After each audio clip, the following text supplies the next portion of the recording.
Hi hello everyone, welcome to my channel Srishti tutorial for maths. ನಾನು ಇವತ್ತು SSLC ವಿದ್ಯಾರ್ಥಿಗಳಿಗೆ mathematics ಅಂದರೆ ಗಣಿತ ವಿಷಯಕ್ಕೆ ಸಂಬಂಧಪಟ್ಟ ಹಾಗೆ 2026ರ ಪರೀಕ್ಷೆಯನ್ನು ಏನು ಬರಿತಾ ಇದ್ದೀರಿ, ಸೊ ನೀವು ಪರೀಕ್ಷೆಯನ್ನು ಬರಿತಾ ಇರ್ತಕ್ಕಂಥ ವಿದ್ಯಾರ್ಥಿಗಳಿಗೆ ಮೇನ್ ಬೋರ್ಡ್ ಎಕ್ಸಾಮ್ನಲ್ಲಿ ಕ್ವಶನ್ಸ್ ಯಾವ ರೀತಿ ಬರ್ತದೆ, ಸೊ ಅದರಲ್ಲೂ ಎಸ್ಪೆಷಲಿ ಪ್ರಮುಖವಾಗಿ ಇಂಪಾರ್ಟೆಂಟ್ ಆಗಿ 100% ಬರುವಂತಹ ಕ್ವಶನ್ಸ್ ಯಾವುವು, ಸೊ ಅವುಗಳಿಂದಾಗಿ ನೀವು ಸುಲಭವಾಗಿ 50+ ಅಂಕಗಳನ್ನು ನೀವು ಪಡಿಬೋದು. ಸೊ ಅಂತಹ ಪ್ರಮುಖವಾದ ಪ್ರಶ್ನೆಗಳನ್ನು ಇವತ್ತು ನಿಮ್ಮ ಜೊತೆ ಹಂಚ್ಕೊಳ್ತಾ ಇದ್ದೀನಿ. ಸೊ ದಯವಿಟ್ಟು ವಿಡಿಯೋನ ಯಾರು ಕೂಡ ನಿಲ್ಲಿಸದೆ ಕಂಟಿನ್ಯೂ ಆಗಿ ವಿಡಿಯೋ ಕೊನೆ ತನಕ ನೋಡಿ ಅಂತ ಹೇಳ್ತಾ, ಮೊದಲನೇದಾಗಿ ನೀವು 50 ಅಂಕಗಳನ್ನು ಪಡಿಬೇಕು ಅಂತ ಹೇಳಿದ್ರೆ ಪರೀಕ್ಷೆಯ ಪ್ರಶ್ನೆ ಪತ್ರಿಕೆಯಲ್ಲಿ ಎಷ್ಟು ಪ್ರಶ್ನೆಗಳು ಪ್ರಮುಖವಾಗಿ 100% ಬರ್ತವೆ ಅಂತಕ್ಕಂಥದ್ದನ್ನು ತಿಳ್ಕೊಂಡಿದ್ರೆ ಆ ಪ್ರಶ್ನೆಗಳನ್ನು ನೀವು ಪ್ರಾಕ್ಟೀಸ್ ಮಾಡಿದ್ರೆ ಅಂದರೆ ಖಂಡಿತವಾಗ್ಲೂ ಕೂಡ 80ಕ್ಕೆ ಸುಮಾರು 50 ಅಂಕಗಳನ್ನು ನೀವು ಪಡಿಬಹುದು. ಸೊ ಅದರಲ್ಲಿ ನಿಮ್ಮ ಒಂದು ಪರೀಕ್ಷೆಯಲ್ಲಿ ಪ್ರಮುಖವಾಗಿ ಬರ್ತಕ್ಕಂತಹ ಕ್ವಶನ್ಸನ್ನು ನಾವು ಒಂದೊಂದಾಗಿ ನೋಡ್ತಾ ಹೋಗೋಣ. ಸೊ ನೋಡಿ, ಇಲ್ಲಿ ವಾಸ್ತವ ಸಂಖ್ಯೆಗಳು ಪಾಠದಲ್ಲಿ ಒಂದು ಪ್ರಶ್ನೆ 100% 2 ಅಂಕಕ್ಕೆ ಕೇಳ್ತಾರೆ. ಏನಪ್ಪಾ ಅಂದರೆ, ದತ್ತ ಸಂಖ್ಯೆಯನ್ನ ಅವಿಭಾಜ್ಯ ಅಪವರ್ತನಗಳ ಗುಣಲಬ್ಧವಾಗಿ ಬರೆಯಿರಿ ಅಂತೇಳಿ ಕೆಲವು ಸರಿ 1 ಅಂಕಕ್ಕೆ ಕೇಳ್ತಾನೆ, ಕೆಲವು ಸರಿ 2 ಅಂಕ ಕೂಡ ಕೇಳ್ತಾನೆ. ಒಟ್ಟಾರೆಯಾಗಿ ಈ ತರಹದ ಪ್ರಶ್ನೆ 100% ಇರುತ್ತೆ. ಸೊ ಇದನ್ನ ನೀವು ಕೆಲವೊಂದು ಎಕ್ಸಾಂಪಲ್ಗಳನ್ನು ನೀವು ಇಲ್ಲಿ ಕೊಟ್ಟಿದ್ದಾರಲ್ವಾ, ಸೊ ಈ ಪ್ರಶ್ನೆ ಪತ್ರಿಕೆಯಲ್ಲಿ ನಿಮಗೆ ಇವುಗಳಲ್ಲಿ ಯಾವುದಾದ್ರೂ ಕೂಡ ಬರಬಹುದು. ಕೊಟ್ಟಂತಹ ಒಂದು ಸಂಖ್ಯೆಗಳನ್ನು ನೀವೇನು ಮಾಡಬೇಕು ಅಂದರೆ ಅವಿಭಾಜ್ಯ ಅಪವರ್ತನಗಳನ್ನು ಕಂಡುಹಿಡಿಬೇಕು. ಆ ಅವಿಭಾಜ್ಯ ಅಪವರ್ತನಗಳನ್ನು ಕಂಡುಹಿಡಿದು ಅವುಗಳನ್ನು ಗುಣಲಬ್ಧದ ರೂಪದಲ್ಲಿ ಬರೀಬೇಕು ಅಂತ ಕೊಟ್ಟಿದ್ದಾರೆ. ಅಂದರೆ ಅವಿಭಾಜ್ಯ ಅಪವರ್ತನ ವಿಧಾನ ಹೇಗೆ ಬರುತ್ತದೆ ಅಂದರೆ, ಕೊಟ್ಟಿರುವ ಸಂಖ್ಯೆಯನ್ನು ಬರ್ಕೊಂಡು ಅವಿಭಾಜ್ಯ ಸಂಖ್ಯೆಗಳನ್ನು ತಗೊಂಡು ಭಾಗಾಕಾರ ಮಾಡ್ತಾ ಹೋಗಬೇಕು ಸ್ಟೆಪ್ ಬೈ ಸ್ಟೆಪ್. ಸೊ ಅವಿಭಾಜ್ಯ ಸಂಖ್ಯೆಗಳನ್ನು ತಗೊಂಡು ಭಾಗಾಕಾರ ಮಾಡ್ತಾ ಹೋದ್ರಿ ಅಂತ ಹೇಳಿದ್ರೆ 2ರಿಂದ 32 ಭಾಗಿಸಿದ್ರೆ 64 ಬರುತ್ತೆ. ಈ ರೀತಿ ಸ್ಟೆಪ್ ಬೈ ಸ್ಟೆಪ್ ಮಾಡಿದಾಗ ಇಲ್ಲಿ ಬಂದಂಥ ಒಟ್ಟು 2 ಬರತಕ್ಕಂಥ ಸಂಖ್ಯೆಗಳೇನು ಅವಿಭಾಜ್ಯ ಸಂಖ್ಯೆಗಳಿದ್ದಾವೆ, ಆ ಎಲ್ಲ ಅವಿಭಾಜ್ಯ ಸಂಖ್ಯೆಗಳ ಮಧ್ಯೆ ಇಂಟು ಹಾಕಿ ಬರೀರಿ. ಎಲ್ಲ ಸಂಖ್ಯೆಗಳು 2 ಇರೋದ್ರಿಂದ ಒಟ್ಟು ಸಂಖ್ಯೆಗಳು ಎಷ್ಟಿದಾವೆ ಕೌಂಟ್ ಮಾಡಿ ಅದನ್ನು ಘಾತಾಂಕ ರೂಪದಲ್ಲಿ ಬರಿಬೋದು. ನೀವು 64 2/5 ಅಂತೇಳಿ ಬರೀತೀರ. ಅದೇ ರೀತಿ 120 ಕೂಡ ಹಾಗೆ ಭಾಗಾಕಾರ ಮಾಡಿದಾಗ ಬರ್ತಕ್ಕಂಥ ಅವಿಭಾಜ್ಯ ಸಂಖ್ಯೆಗಳು ಯಾವಪ್ಪ ಅಂತ ಹೇಳಿದ್ರೆ 2 2 2 3 5. ಅಲ್ಲಿಗೆ 120 ನೀವೇನಂತ ಬರಿಬೋದು ಅಂತ ಹೇಳಿದ್ರೆ 2/3 3/1 5/1 ಮಧ್ಯೆ ಇಂಟು ಚಿಹ್ನೆಯನ್ನು ಹಾಕಿ ಬರೀತೀರ. ಇದು ಅವಿಭಾಜ್ಯ ಅಪವರ್ತನಗಳ ಗುಣಲಬ್ಧವನ್ನಾಗಿ ದತ್ತ ಸಂಖ್ಯೆಗಳನ್ನು ಬರೀತಕ್ಕಂಥದ್ದು. ಇದು 1 ಅಂಕಕ್ಕೆ ಅಥವಾ 2 ಅಂಕಕ್ಕೆ ಸಾಮಾನ್ಯವಾಗಿ ಪ್ರಶ್ನೆ ಬರುತ್ತೆ. ಸೊ ಈ ಥರದ ಕ್ವಶನ್ಸನ್ನು, ಈ ಥರದ ನಂಬರ್ಸ್ಗಳನ್ನು ಹಾಕ್ಕೊಂಡು ನೀವು ಖಂಡಿತ ಪ್ರಾಕ್ಟೀಸ್ ಮಾಡಿ, ಇದರ ಮೇಲೆ ನಿಮಗೆ ಸುಲಭವಾಗಿ ಅಂಕವನ್ನು ಪಡಿಬಹುದು. ಓಕೆನಾ, ಒಂದು ಕ್ವಶನ್ ಆಯಿತು. ಇನ್ನು ನೆಕ್ಸ್ಟ್ ಕ್ವಶನಿಗೆ ಹೋಗೋಣ. ಸೊ ನೆಕ್ಸ್ಟ್ ಕ್ವಶನ್ ಏನು ಬರುತ್ತೆ ಅಂದರೆ, ಅವಿಭಾಜ್ಯ ಅಪವರ್ತನ ವಿಧಾನದಿಂದ ನೀಡಿರುವ ಜೋಡಿ ಪೂರ್ಣಾಂಕಗಳ ಮಾಸ ಮತ್ತು ಲಾಸ ಕಂಡುಹಿಡಿಯುವುದು, ಜೊತೆಗೆ ಸೂತ್ರ ಬರುತ್ತಲ್ಲ A×B=H×L ಅಂತಕ್ಕಂಥದ್ದನ್ನು ತಾಳೆ ನೋಡೋದು. ಇದಕ್ಕೆ ಸಂಬಂಧಪಟ್ಟಾಗೆ ಒಂದು ಕ್ವಶನ್ ಫಿಕ್ಸ್ 100% ಇರುತ್ತೆ. ಸೊ ಅದು 12 ಮತ್ತು 18 ಅವಿಭಾಜ್ಯ ಅಪವರ್ತನ ವಿಧಾನದಿಂದ ಮಾಸ ಮತ್ತು ಲಾಸ ಕಂಡು ಹಿಡಿದು A×B=H×L ಎಂಬುದನ್ನು ತಾಳೆ ನೋಡಿ ಅಂತ ಕೊಟ್ಟಿದ್ದಾರೆ. ಈ ಥರದ ಪ್ರಶ್ನೆಯನ್ನು ಇನ್ನು ಬೇರೆ ಬೇರೆ ರೀತಿಯಲ್ಲಿ ಕೇಳ್ಬೋದು. ಏನು ಕೇಳ್ಬೋದು ಅಂದರೆ, ಒಂದು ಸಂಖ್ಯೆಯನ್ನು ಕೊಟ್ಟು ಲಾಸ ಮತ್ತು ಮಾಸ ಅವರೇ ಕೊಟ್ಬಿಟ್ಟು ಇನ್ನೊಂದು ಸಂಖ್ಯೆಯನ್ನು ಕಂಡುಹಿಡಿಯಕ್ಕೆ ಕೇಳ್ತಾರೆ. ಈ ರೀತಿಯಲ್ಲಿ ಒಟ್ಟಾರೆಯಾಗಿ ಲಾಸ, ಮಾಸ ಮತ್ತು 2 ಸಂಖ್ಯೆಗಳ ಗುಣಲಬ್ಧಗಳಿಗೆ ಸಂಬಂಧಪಟ್ಟ ಹಾಗೆ ಅಂದರೆ A×B=H×L ಸೂತ್ರಕ್ಕೆ ಸಂಬಂಧಪಟ್ಟ ಹಾಗೆ ಒಂದು ಕ್ವಶನ್ ಸುಲಭವಾಗಿ ನೀವು ಆನ್ಸರ್ನ ಬರೆದ್ಬಿಟ್ಟು 2 ಅಂಕವನ್ನು ಪಡ್ಕೊಳ್ಬೋದು, ಪಕ್ಕ ಇರುತ್ತೆ. ಸೊ ಇಲ್ಲಿ ಕೊಟ್ಟಂತೆ 12ರ ಮಾಸವನ್ನು ಕಂಡುಹಿಡಿಬೇಕು ಅಂದರೆ 12 ಅದರ ಅಪವರ್ತನ ವಿಧಾನದಲ್ಲಿ ಬರ್ಕೊಂಡಾಗ 2 × 2 × 3 ಅಂದರೆ 2/2 × 3/1 ಬರುತ್ತೆ. ಈ ರೀತಿ ಮಾಡಿದಾಗ ಅದೇ 18 ಅವಿಭಾಜ್ಯ ಅಪವರ್ತನ ವಿಧಾನವನ್ನು ಮಾಡಿದಾಗ ನಿಮಗೆ 2/1 × 3/2 ಬರುತ್ತೆ. ಸೊ ಇವೆರಡನ್ನ ಅಬ್ಸರ್ವ್ ಮಾಡಿದಾಗ ಇವೆರಡರಲ್ಲೂ ಕೂಡ ಸಾಮಾನ್ಯವಾಗಿರುವಂತಹ ಸಂಖ್ಯೆ ಯಾವುದಪ್ಪ ಅಂತ ಹೇಳಿದ್ರೆ 3. ಓಕೆ, ಜೊತೆಗೆ 2. ಸೊ ಇದರಲ್ಲಿ ಎರಡು ಬಾರಿನೂ ಕೂಡ 2 ಸಂಖ್ಯೆಗಳಲ್ಲೂ ಕೂಡ 2 ಅಪವರ್ತನ ಇದೆ. ಸೊ ಹಾಗಾಗಿ 2 ಆಯ್ಕೆ ಮಾಡ್ತೀರಾ. ಈ 2 ಸಂಖ್ಯೆಗಳ ಅಪವರ್ತನಗಳಲ್ಲಿ 3 ಇದೆ, 1 ಬಾರಿ ಆಯ್ಕೆ ಮಾಡ್ತೀರಾ.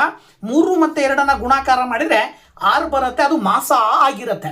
ಹಾಗಿದ್ಮೇಲೆ ಅದೇ 2 ಸಂಖ್ಯೆಗಳ ಲಾಸ ಕಂಡುಹಿಡಿಬೇಕು ಅಂದರೆ ಅಲ್ಲಿ ನೀವೇನು ಮಾಡಬೇಕು ಅಂದರೆ ಆ ಸಾಮಾನ್ಯವಾಗಿ ಬಂದಂತಹ ಸಂಖ್ಯೆಗಳ ಜೊತೆಗೆ ಇನ್ಯಾವುದು ಉಳಿತು ಅಂದರೆ ಇದರಲ್ಲಿ 1 2 ಉಳಿತು, ಇದರಲ್ಲಿ 1 3 ಉಳಿತು. ಸೊ ಅಲ್ಲಿಗೆ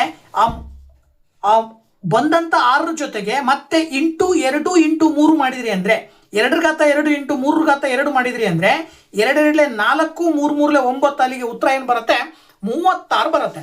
ಸೊ ಇದನ್ನು ನೀವು ತಾಳೆ ನೋಡ್ಬೇಕಲ್ವಾ, ತಾಳೆ ನೋಡ್ಲಿಕ್ಕೆ ಕೇಳಿದ್ದಾರೆ. ತಾಳೆ ನೋಡಬೇಕು ಅಂತ ಹೇಳಿದ್ರೆ ಸೂತ್ರ ನಿಮಗೆ ಗೊತ್ತಿರಬೇಕು. A into B is equal to H into L ಅಂತಕ್ಕಂಥ ಸೂತ್ರವನ್ನು ಬರ್ಕೊಳ್ಬೇಕು. ಅಲ್ಲಿ ಎ ಅಂತ ಹೇಳಿದ್ರೆ ಕೊಟ್ಟಿರುವ 2 ಸಂಖ್ಯೆಗಳನ್ನು ಒಂದು ಎ ಅಂತ ತಗೊಳ್ಬೇಕು, ಇನ್ನೊಂದು ಬಿ ಅಂತ ತಗೊಳ್ಬೇಕು. ಇನ್ನು ಮಾಸ ಏನು ಬಂದಿರುತ್ತಲ್ಲ ಅದನ್ನು ಹೆಚ್ ಅಂತ ತಗೊಳ್ಬೇಕು, ಲಾಸ ನೀವೇನು ಕಂಡುಹಿಡಿದಿರ್ತೀರಿ ಅದನ್ನು ಎಲ್ ಅಂತ ಕನ್ಸಿಡರ್ ಮಾಡಿ A into P is equal to H into L ಅಂತ ಬರ್ಕೊಂಡು ವ್ಯಾಲ್ಯೂಗಳನ್ನು ಹಾಕಿದಾಗ ನಿಮಗೆ 12 ಇಂಟು 18 ಗುಣಾಕಾರ ಮಾಡಿದ್ರೆ 216 ಬರುತ್ತೆ, ಈ ಕಡೆನೂ 216 ಬರುತ್ತೆ. ಇದರ ಅರ್ಥ ಏನಾಗ್ತಾ ಇದೆ ಅಂದರೆ ಎಡಭಾಗ ಇಸ್ ಈಕ್ವಲ್ ಟು ಬಲಭಾಗ ಬರ್ತಾ ಇದೆ. ಹಾಗಾಗಿ ಇದನ್ನು ನೀವು ಸುಲಭವಾಗಿ ತಾಳೆ ನೋಡೋದ್ರ ಮೂಲಕ ಆ ಉತ್ತರ ಸರಿ ಇದೆ ಅಂತೇಳಿ ನೀವು ತಿಳ್ಕೊಬಹುದು. ಓಕೆನಾ? ಸೊ ಈ ತರಹದ ಒಂದು ಕ್ವಶನ್ನು 2 ಅಂಕಕ್ಕೆ ಫಿಕ್ಸ್ ಇರುತ್ತೆ. ಸೊ ಅಲ್ಲಿಗೆ 2 ಪ್ರಶ್ನೆಗಳಿಂದಾಗಿ ನಿಮಗೆ 2 ಅಂಕಗಳನ್ನು 2 + 2 ಅಂದರೆ 4 ಅಂಕಗಳನ್ನು ನೀವು ಸುಲಭವಾಗಿ ತೆಗಿಬಹುದು. ಓಕೆನಾ? ಇದಾದ ನಂತರ ಇದೇ ಪಾಠದಲ್ಲಿ ಒಂದು ಕ್ವಶನ್ನು 2 ಅಂಕಕ್ಕೆ ಫಿಕ್ಸ್ ಇರ್ತದೆ. ಏನಪ್ಪಾ ಅಂದ್ರೆ ಅಭಾಗಲಬ್ಧ ಸಂಖ್ಯೆ ಎಂದು ಸಾಧಿಸಿ ಅಂತ ಹೇಳಿ ಆ ಅಭಾಗಲಬ್ಧ ಸಂಖ್ಯೆಯನ್ನ ಸಾಧಿಸುವಂತಹ ಲೆಕ್ಕ ಇರುತ್ತೆ. ಇದರಲ್ಲಿ 3 + √2 ಅಂದ್ರೆ ಈ ದ್ವಿಪದವನ್ನು ಹೊಂದಿರುವಂತ ಕರಣಿಯ ರೂಪದಲ್ಲಿದ್ದರೆ ಇನ್ನೊಂದು ಏಕಪದವನ್ನು ಹೊಂದಿರುವಂತ ಕರಣಿ ಇರುತ್ತೆ. ಈ ತರ 2 ರೀತಿಯಾದಂತಹ ಪ್ರಶ್ನೆಗಳನ್ನ ಕೇಳುವ ಸಾಧ್ಯತೆಗಳು ಇರ್ತವೆ. ಸಾಮಾನ್ಯವಾಗಿ ನಿಮಗೆ 2 ಅಂಕಕ್ಕೆ ಇದನ್ನೇ ಕೇಳ್ತಾರೆ, ದ್ವಿಪದವನ್ನು ಹೊಂದಿರುವಂತ ಕರಣಿಯನ್ನೇ ಸಾಧಿಸಿ ಅಂತಕ್ಕಂಥದ್ದನ್ನು ಕೇಳ್ತಾರೆ. ತುಂಬ ಸುಲಭವಾಗಿ ಇಷ್ಟು ಸ್ಟೆಪ್ಸ್ ಅನ್ನು ನೀವು ನೆನ್ಪಿಟ್ಕೊಂಡ್ರೆ ಸಾಕು. ಸೊ ಇದನ್ನ ನೀವು ಪ್ರಾಕ್ಟೀಸ್ ಮಾಡಿದ್ರಿ ಅಂತ ಹೇಳಿದ್ರೆ ಸುಲಭವಾಗಿ ಇದಕ್ಕೆ ನೀವು ಆನ್ಸರ್ನ ಬರಿಬಹುದು. ಇದರಿಂದಾಗಿ ನಿಮಗೆ 2 ಅಂಕಗಳು ಬರ್ತವೆ. ಓಕೆನಾ? ಸೊ ಇಲ್ಲಿ ಆಕ್ಚುಯಲ್ ಆಗಿ ನಿಮಗೆ 3 + √2 ನೀವು ಊಹೆ ಮಾಡ್ಕೊಳ್ತೀರಿ ಏನಂತೇಳಿ, ಅದು ಒಂದು ಭಾಗಲಬ್ಧ ಸಂಖ್ಯೆ ಅಂತೇಳಿ. ಯಾವಾಗ ಅದು ಭಾಗಲಬ್ಧ ಸಂಖ್ಯೆ ಆಗಿರುತ್ತೋ ಅದು p/q ರೂಪದಲ್ಲಿ ಇರುತ್ತೆ. ಸೊ p/q ರೂಪದಲ್ಲಿ ಇರೋದೇ ಅಂತ, ಹಾಗಾಗಿ ನೀವು 3 + √2 ಈಕ್ವಲ್ ಟು p/q ಅಂತ ಬರ್ಕೊಳ್ತೀರಾ. ಹಾಗೇನೆ 3 ಈಕ್ವಲ್ ಇಂದ ಆ ಕಡೆ ಕಳಿಸಿದ್ರೆ -3 ಆಗುತ್ತೆ. ಅದನ್ನ /1 ಅಂತ ತಗೊಂಡು 2 ಭಿನ್ನ ರಾಶಿಯಲ್ಲಿರುವ ಛೇದಗಳಿಗೆ ಲಾಸ ತಗೊಂಡ್ರೆ q ಇಂಟು 1 ಮಾಡಿದ್ರೆ q ಬರುತ್ತೆ, ಮೇಲ್ಗಡೆ p - 3q ಉಳ್ಕೊಳ್ಳುತ್ತೆ. ಸೊ ಇದರಿಂದಾಗಿ ನೀವು p - 3q /q ಅಂತ ತಗೊಳ್ತೀರಾ. ಇಲ್ಲಿ ನೋಡಿದಾಗ ಇದು ಎಡಭಾಗ, ಇದು ಬಲಭಾಗ ಅಂತ ತಗೊಂಡ್ರೆ ಎಡಭಾಗದಲ್ಲಿ √2 ಇದೆ, ಬಲಭಾಗದಲ್ಲಿರೋದು ಒಂದು ಭಾಗಲಬ್ಧ ಸಂಖ್ಯೆ ಅಂತ ಕರಿತೀವಿ. ನಮಗೆ ಗೊತ್ತಿರುವಂತೆ √2 ಅನ್ನೋದು ಒಂದು ಅಭಾಗಲಬ್ಧ ಸಂಖ್ಯೆ, ಯಾಕೆಂದ್ರೆ ಅದು ಮ್ಯಾಥಮೆಟಿಕಲಿ ಪ್ರೂವ್ ಆಗಿರ್ತಕ್ಕಂಥದ್ದು. ಸೊ ಎಡಭಾಗದಲ್ಲಿ ಅಭಾಗಲಬ್ಧ ಸಂಖ್ಯೆ ಇದ್ದು ಬಲಭಾಗದಲ್ಲಿ ಭಾಗಲಬ್ಧ ಸಂಖ್ಯೆ ಇರೋದು ಅಸಾಧ್ಯ. ಹಾಗಾಗಿ ಇದು ನಮ್ಮ ಊಹೆ ತಪ್ಪು. ಸೊ ಯಾವಾಗ ನಮ್ಮ ಊಹೆ ತಪ್ಪು, ನಾವೇನು ಭಾಗಲಬ್ಧ ಸಂಖ್ಯೆ ಅಂತ ತಗೊಂಡಿದ್ದೀವಿ ಅದು ತಪ್ಪು ಅಂತ ಹೇಳಿದ್ರೆ ಕೊಟ್ಟಿರುವಂತಹ ಸಂಖ್ಯೆ ಅಭಾಗಲಬ್ಧ ಸಂಖ್ಯೆ ಅಂತೇಳಿ ನೀವು ಸುಲಭವಾಗಿ ಹೇಳ್ತೀರಾ. ಓಕೆನಾ? ಸೊ ಈ ತರಹದ ಒಂದು ಕ್ವಶನ್ನು 100% ಇರುತ್ತೆ. ಸೊ ಇದನ್ನ ನೀವು ಪ್ರಾಕ್ಟೀಸ್ ಮಾಡಿ, ಜೊತೆಗೆ ಇದನ್ನ ನೆನ್ಪಿಟ್ಕೊಳ್ಳಿ. ಓಕೆ? ಹಾಗೆ ನಾನು ಹೇಳಿದ ಹಾಗೆ ಏಕಪದ ಇರ್ತಕ್ಕಂಥ ಸಂಖ್ಯೆ √2 ಅಂತಕ್ಕಂಥದ್ದನ್ನ ಅಭಾಗಲಬ್ಧ ಸಂಖ್ಯೆ ಎಂದು ಸಾಧಿಸಿ ಅಂತ ಕೇಳುವ ಸಾಧ್ಯತೆ ಇರುತ್ತೆ. ಕೇಳಿದ್ರೆ ಇದನ್ನ 3 ಅಂಕಕ್ಕೆ ಕೇಳ್ತಾರೆ. ಸೊ ಇದನ್ನ ಕಂಡುಹಿಡಿಬೇಕಾದಾಗ ನೀವು ಇಲ್ಲೂ ಕೂಡ √2 ಒಂದು ಭಾಗಲಬ್ಧ ಸಂಖ್ಯೆ ಅಂತೇಳಿ ಊಹೆ ಮಾಡಿಕೊಂಡ್ರೆ √2 = p/q ಅಂತ ಬರೀತೀರಾ. ಇಲ್ಲಿ p ಮತ್ತೆ q ಏನಾಗಿರ್ತವೆ ಅಂದ್ರೆ ಒಂದರ ಹೊರತು ಯಾವುದೇ ಸಾಮಾನ್ಯ ಅಪವರ್ತನವನ್ನ ಹೊಂದಿರುವುದಿಲ್ಲ ಅಂತ ಅರ್ಥ ಆಗುತ್ತೆ. ಅಲ್ಲಿಗೆ ಇದರ ಅರ್ಥ ಇಲ್ಲಿ √2 = p/q ಇದೆಯಲ್ವಾ, q ಅನ್ನ ಈಕ್ವಲ್ ಇಂದ ಈ ಕಡೆ ತಗೊಂಬಂದ್ರೆ q ಇಂಟು √2 = p ಆಗುತ್ತೆ. ಇಲ್ಲಿ ಇವೆರಡೂ ಕಡೆ ವರ್ಗ ಮಾಡಿದಾಗ ಅಂದ್ರೆ ಸ್ಕ್ವೇರಿಂಗ್ ಮಾಡಿದಾಗ q √2ಕ್ಕೆ ವರ್ಗ = p ಗೆ ವರ್ಗ ಮಾಡಿದ್ರೆ ಇಲ್ಲಿ ಸ್ಕ್ವೇರ್ಗೆ ರೂಟ್ ಕ್ಯಾನ್ಸಲ್ ಆಗಿಬಿಟ್ಟು q² × 2 ಬರುತ್ತೆ, ಈ ಕಡೆ p² ಉಳಿತದೆ. ಇದನ್ನ ಈಕ್ವೇಶನ್ ನಂಬರ್ 1 ಅಂತ ತಗೊಳ್ರಿ. ಹಾಗೇನೆ ಇಲ್ಲಿ ನೀವು 2 ಅಂತಕ್ಕಂಥದ್ದು ಏನಿದೆಯಲ್ಲ p² ಅನ್ನ ಭಾಗಿಸುತ್ತದೆ ಅಂತ ಅರ್ಥ. ಇಲ್ಲಿ 2 ಅನ್ನೋದು p² ನ ಒಂದು ಅಪವರ್ತನ. ಸೊ ಯಾವಾಗ 2 ಅನ್ನೋದು p² ನ ಅಪವರ್ತನನೋ ಅದರ ಅರ್ಥ ಅಲ್ಲಿ p² ಅನ್ನ 2 ಭಾಗಾಕಾರ ಮಾಡುತ್ತೆ.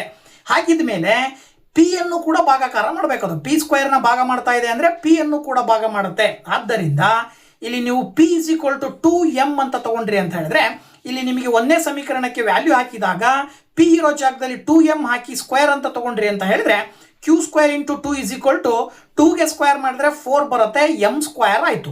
ಈಗ ಈ ಕಡೆ ನೋಡಿದಾಗ 2 ರಿಂದ 4 ಭಾಗಾಕಾರ ಮಾಡಿದ್ರೆ 2 ಉಳಿತದೆ, ಇಲ್ಲಿ q² ಈ ಕಡೆ m². ಸೊ ಇದರಿಂದಾಗಿ ಇಲ್ಲಿ 2 ಇದು q² ಅನ್ನು ಭಾಗಿಸುತ್ತದೆ. ಹಾಗಿದ್ಮೇಲೆ ಇದು q ಅನ್ನು ಕೂಡ ಭಾಗಿಸುತ್ತದೆ. ಇಲ್ಲಿ ಮೇಲ್ಗಡೆ 2 ಅನ್ನೋದು p ಅನ್ನ ಭಾಗಿಸ್ತು, ಇಲ್ಲಿ m ಅನ್ನು ಕೂಡ q ಅನ್ನು ಕೂಡ ಭಾಗಿಸ್ತಾ ಇದೆ ಅಂದ್ರೆ 2 p ಮತ್ತು q ಗಳ ಸಾಮಾನ್ಯ ಅಪವರ್ತನ. 2 ಅನ್ನೋದೇನೋ p ಮತ್ತು q ಗಳ ಸಾಮಾನ್ಯ ಅಪವರ್ತನ. ಆದರೆ ಇಲ್ಲಿ ನಮ್ಮ ಊಹೆ ಏನಾಗಿದೆ ಅಂದರೆ √2 ಅನ್ನೋದು ಒಂದು ಭಾಗಲಬ್ಧ ಸಂಖ್ಯೆ ಅಂತ ನಾವು ತಗೊಂಡ್ವಿ ಅಂತ ಅಂದಾಗ ಆ √2 ಭಾಗಲಬ್ಧ ಸಂಖ್ಯೆ ಆಗಿದೆ ಅಂತ ಹೇಳಿದ್ರೆ ಇಲ್ಲಿ 2 p ಮತ್ತು q ನ ಭಾಗಿಸ್ತಾ ಇದೆ, ಅಪವರ್ತನ ಆಗಿದೆ. ಬಟ್ √2 p ಮತ್ತು q ನ ಅಪವರ್ತನ ಅಲ್ಲ. ಹಾಗಾಗಿ ನಮ್ಮ ಊಹೆ ತಪ್ಪು. ಸೊ √2 ಒಂದು ಅಭಾಗಲಬ್ಧ ಸಂಖ್ಯೆ ಆಗಿದೆ ಎಂದು ಸಾಧಿಸಬಹುದು. ಓಕೆನಾ? ಸೊ ಈ ರೀತಿಯಲ್ಲಿ ನೀವು ನೆನ್ಪಿಟ್ಕೊಳ್ಳಿ. ಸೊ ಇದರಿಂದಾಗಿ ನಿಮಗೆ 3 ಅಂಕವನ್ನು ಪಡಿಬಹುದು. ಇದು ಏಕಪದದ ಒಂದು ಕರಣಿ ಅಥವಾ ದ್ವಿಪದದ ಕರಣಿ, ಎರಡರಲ್ಲಿ ಒಂದು ಕೊಡ್ತಾರೆ. ಒಂದು ನಿಮಗೆ 2 ಅಂಕವನ್ನು ನೀವು ಜೇಬಲ್ಲಿ ಇಟ್ಕೊಂಡ್ರಿ ಅಂತ ತಿಳ್ಕೊಳ್ಳಿ, ಪ್ರಾಕ್ಟೀಸ್ ಮಾಡ್ಕೊಳ್ಳಿ. ಇವೆರಡರಿಂದ 2 ಅಂಕದ ಒಂದು ಕ್ವಶನ್ ಅನ್ನ ನೀವು ಸುಲಭವಾಗಿ ಬರಿಬಹುದು. ಓಕೆನಾ? ನೆಕ್ಸ್ಟ್ ಕ್ವಶನ್, 2ನೇ ಪಾಠ ಬಹುಪದೋಕ್ತಿಗಳು ಅಂತೇಳಿ. ಆ 2ನೇ ಪಾಠ ಬಹುಪದೋಕ್ತಿಯಲ್ಲಿ ಪ್ರಮುಖವಾಗಿ ನೀವು ತಿಳ್ಕೊಳ್ಬೇಕಾಗಿರ್ತಕ್ಕಂತಹ ಅಂಶಗಳನ್ನು ನಾವು ಒಂದೊಂದಾಗಿ ನೋಡ್ತಾ ಹೋಗೋಣ. ನೋಡಿ, ಇಲ್ಲಿ ಏನು ಮಾಡ್ತಾರೆ ಅಂದರೆ ಈ ರೀತಿಯಲ್ಲಿ ಚಿತ್ರದ ರೂಪದಲ್ಲಿ ಒಂದು ಪ್ರಶ್ನೆಯನ್ನು ಕೊಡ್ತಾರೆ. y = p(x) ಇದರ ನಕ್ಷೆಗಳನ್ನು ಕೆಳಗೆ ನೀಡಿದ್ದು ಇಲ್ಲಿ p(x) ಎಂಬುದು ಬಹುಪದೋಕ್ತಿಯಾಗಿದೆ. ಪ್ರತಿ ಸಂದರ್ಭದಲ್ಲಿಯೂ p(x) ನ ಶೂನ್ಯತೆಗಳ ಸಂಖ್ಯೆಯನ್ನು ಕಂಡುಹಿಡಿಯಿರಿ ಅಂತ ಕ್ವಶನ್. ಅಂದರೆ ಈ ಥರದ ಒಂದು ಕ್ವಶನ್ ಇರುತ್ತೆ. ಸೊ ಇದಕ್ಕೆ ಆನ್ಸರ್ನ ಹೇಗೆ ಕಂಡುಹಿಡಿಬೇಕು ಅಂದರೆ p(x) ನಲ್ಲಿ ಶೂನ್ಯತೆಗಳು ಎಷ್ಟು ಅಂತ, ಶೂನ್ಯತೆಗಳ ಸಂಖ್ಯೆಯನ್ನು ಬರೀಬೇಕು. ಶೂನ್ಯತೆಗಳ ಸಂಖ್ಯೆ ಅಂದರೆ ಏನಪ್ಪ ಅಂದರೆ ವೆರಿ ಸಿಂಪಲ್. ಇದು ಎಕ್ಸ್ ಆಕ್ಸಿಸ್ ಆದರೆ ಇದೇನಿದು ವೈ ಅಕ್ಷ. ಎಕ್ಸ್ ಅಕ್ಷ ಮತ್ತು ವೈ ಅಕ್ಷಗಳ ನಡುವೆ ಒಂದು ರೇಖೆ, ಅದು ಸರಳ ರೇಖೆ ಆಗಿರ್ಬೋದು ಅಥವಾ ವಕ್ರ ರೇಖೆ ಆಗಿರ್ಬೋದು. ಎಕ್ಸ್ನ ಬೆಲೆಯನ್ನು ನೀವು p(x) ಅಂತ ಕೊಟ್ಟಿರೋದ್ರಿಂದಾಗಿ ಎಕ್ಸ್ನ ಒಂದು ಸಂಖ್ಯೆಗಳನ್ನು ನೀವು ಕೌಂಟ್ ಮಾಡಬೇಕಾಗತ್ತೆ.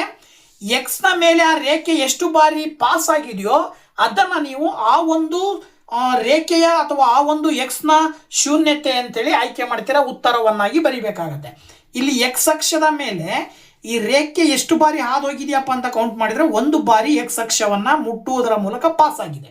ಅಂದರೆ ಎಕ್ಸ್ ಅಕ್ಷವನ್ನು ಟಚ್ ಮಾಡಿರೋದ್ರಿಂದಾಗಿ 1 ಬಾರಿ ಟಚ್ ಮಾಡಿರೋದ್ರಿಂದಾಗಿ p(x) ನ ಬೆಲೆ ಎಷ್ಟಪ್ಪ ಅಂತ ಹೇಳಿದಕ್ಕೆ 1 ಅಂತ ಕರಿತೀವಿ ನಾವು. ಹಾಗೇನೆ ಈ ಚಿತ್ರವನ್ನು ನೋಡಿದಾಗ ಈ ಚಿತ್ರದಲ್ಲೂ ಕೂಡ ಎಕ್ಸ್ ಅಕ್ಷದ ಮೂಲಕ 2 ಬಾರಿ ಪಾಸ್ ಆಗಿದೆ ನೋಡಿ, 2 ಬಾರಿ, ಇಲ್ಲೊಂದು ಬಾರಿ, ಇಲ್ಲೊಂದು ಬಾರಿ. ಹಾಗಾಗಿ ಶೂನ್ಯತೆಗಳ ಸಂಖ್ಯೆ 2 ಅಂತ ಬರೀಬೇಕಾಗತ್ತೆ.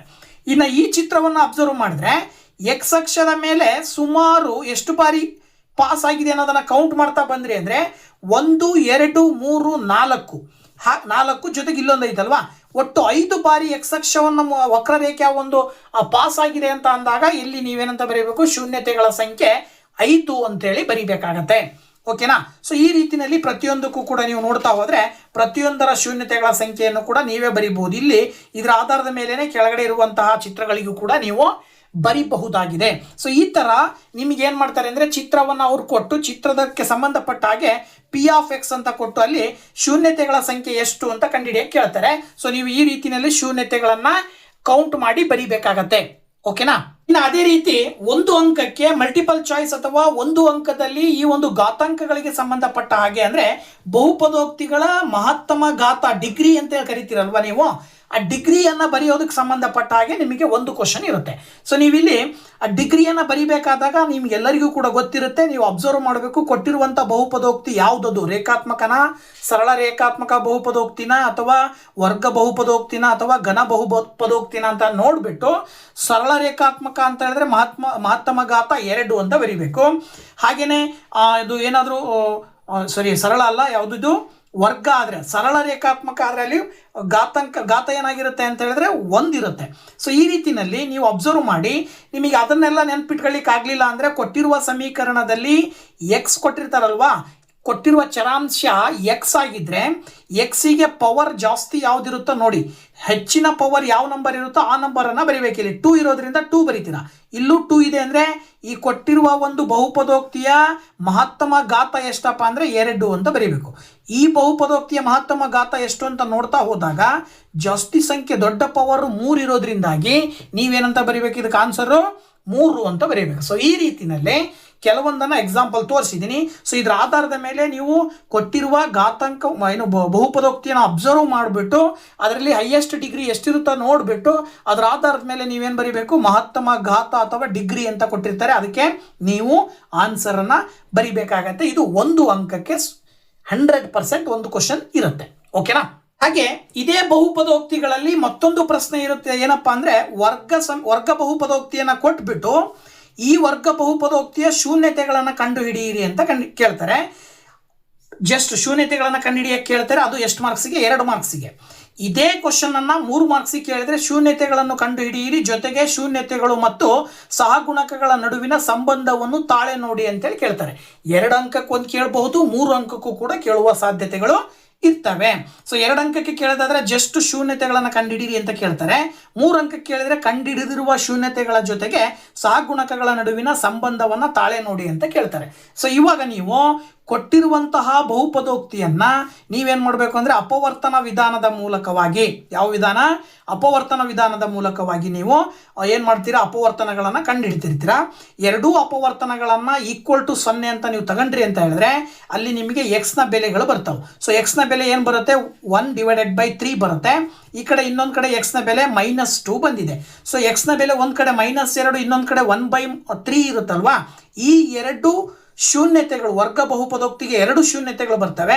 ಬಂದಂತ 2 ಶೂನ್ಯತೆಗಳ ಜೊತೆಗೆ ನೀವಿಲ್ಲಿ ಏನ್ ಮಾಡ್ಬೇಕಾಗತ್ತೆ ಅಂದ್ರೆ ಕೊಟ್ಟಿರುವಂತಹ ಬಹುಪದೋಕ್ತಿಯನ್ನ ನೀವು 5x + 2 ನೀವು ಬಹುಪದೋಕ್ತಿ ವರ್ಗ ಸಮೀಕರಣದ ಸ್ಟ್ಯಾಂಡರ್ಡ್ ಫಾರ್ಮ್ ಬರುತ್ತೆ. ಏನು ಅಂದ್ರೆ ax² + bx + c ಅಂತೇಳಿ. ಇಲ್ಲಿ a ಇರೋ ಜಾಗದಲ್ಲಿ 3 ಇದೆ, ಹಾಗೇನೆ b ಇರೋ ಜಾಗದಲ್ಲಿ 5 ಇದೆ, ಹಾಗೇನೆ c ಇರೋ ಜಾಗದಲ್ಲಿ 2 ಇದೆ ಅಂತ ನೀವು ಕನ್ಸಿಡರ್ ಮಾಡಿದ್ರಿ ಅಂದ್ರೆ ಇಲ್ಲಿ ನೀವೇನ್ ಮಾಡಬೇಕು ಅಂದ್ರೆ ಸೂತ್ರಗಳು ಬರ್ತವೆ. ಏನಪ್ಪಾ ಅಂತ ಹೇಳಿದ್ರೆ ಶೂನ್ಯತೆಗಳ ಮೊತ್ತ ಕಂಡುಹಿಡಿಯಲಿಕ್ಕೆ ಸೂತ್ರ α + β = -b/a ಅನ್ನುವಂತಹ ಸೂತ್ರವನ್ನ ಬಳಸ್ತೀರಾ. ಹಾಗೇನೆ ಶೂನ್ಯತೆಗಳ ಗುಣಲಬ್ಧ ಕಂಡುಹಿಡಿಯಲಿಕ್ಕೆ ಸೂತ್ರ α × β = c/a ಅನ್ನುವಂತಹ ಸೂತ್ರವನ್ನ ಬಳಸ್ತೀರಾ. ಈ ಸೂತ್ರಗಳಿಗೆ ಬೆಲೆಗಳನ್ನು ಹಾಕಬೇಕು. ನಿಮಗೆ ಬಂದಂತ ಎಕ್ಸ್ ನ 2 ಬೆಲೆಗಳನ್ನ ಒಂದು ಆಲ್ಫಾ ಅಂತ ತಗೊಳ್ಳಿ, ಇನ್ನೊಂದು ಬೀಟಾ ಅಂತ ತಗೊಂಡು ಆ ಬೆಲೆಗಳನ್ನ ಇಲ್ಲಿ ಹಾಕಿದಾಗ -2 + 1/3 ಏನಾಗುತ್ತೆ? -6 + 1/3 ಬರುತ್ತೆ. ಸುಲಭ ರೂಪದಲ್ಲಿ ಬರೆದಾಗ -5/3 ಬರುತ್ತೆ. ಈ ಕಡೆನೂ ಕೂಡ -5/3 ಬರುತ್ತೆ. ಅಂದ್ರೆ 2 ಕಡೆನೂ ಕೂಡ ಉತ್ತರ ಸರಿ ಇದೆ ಅಂತ ನೀವು ತಿಳ್ಕೊಬೇಕಾಗತ್ತೆ.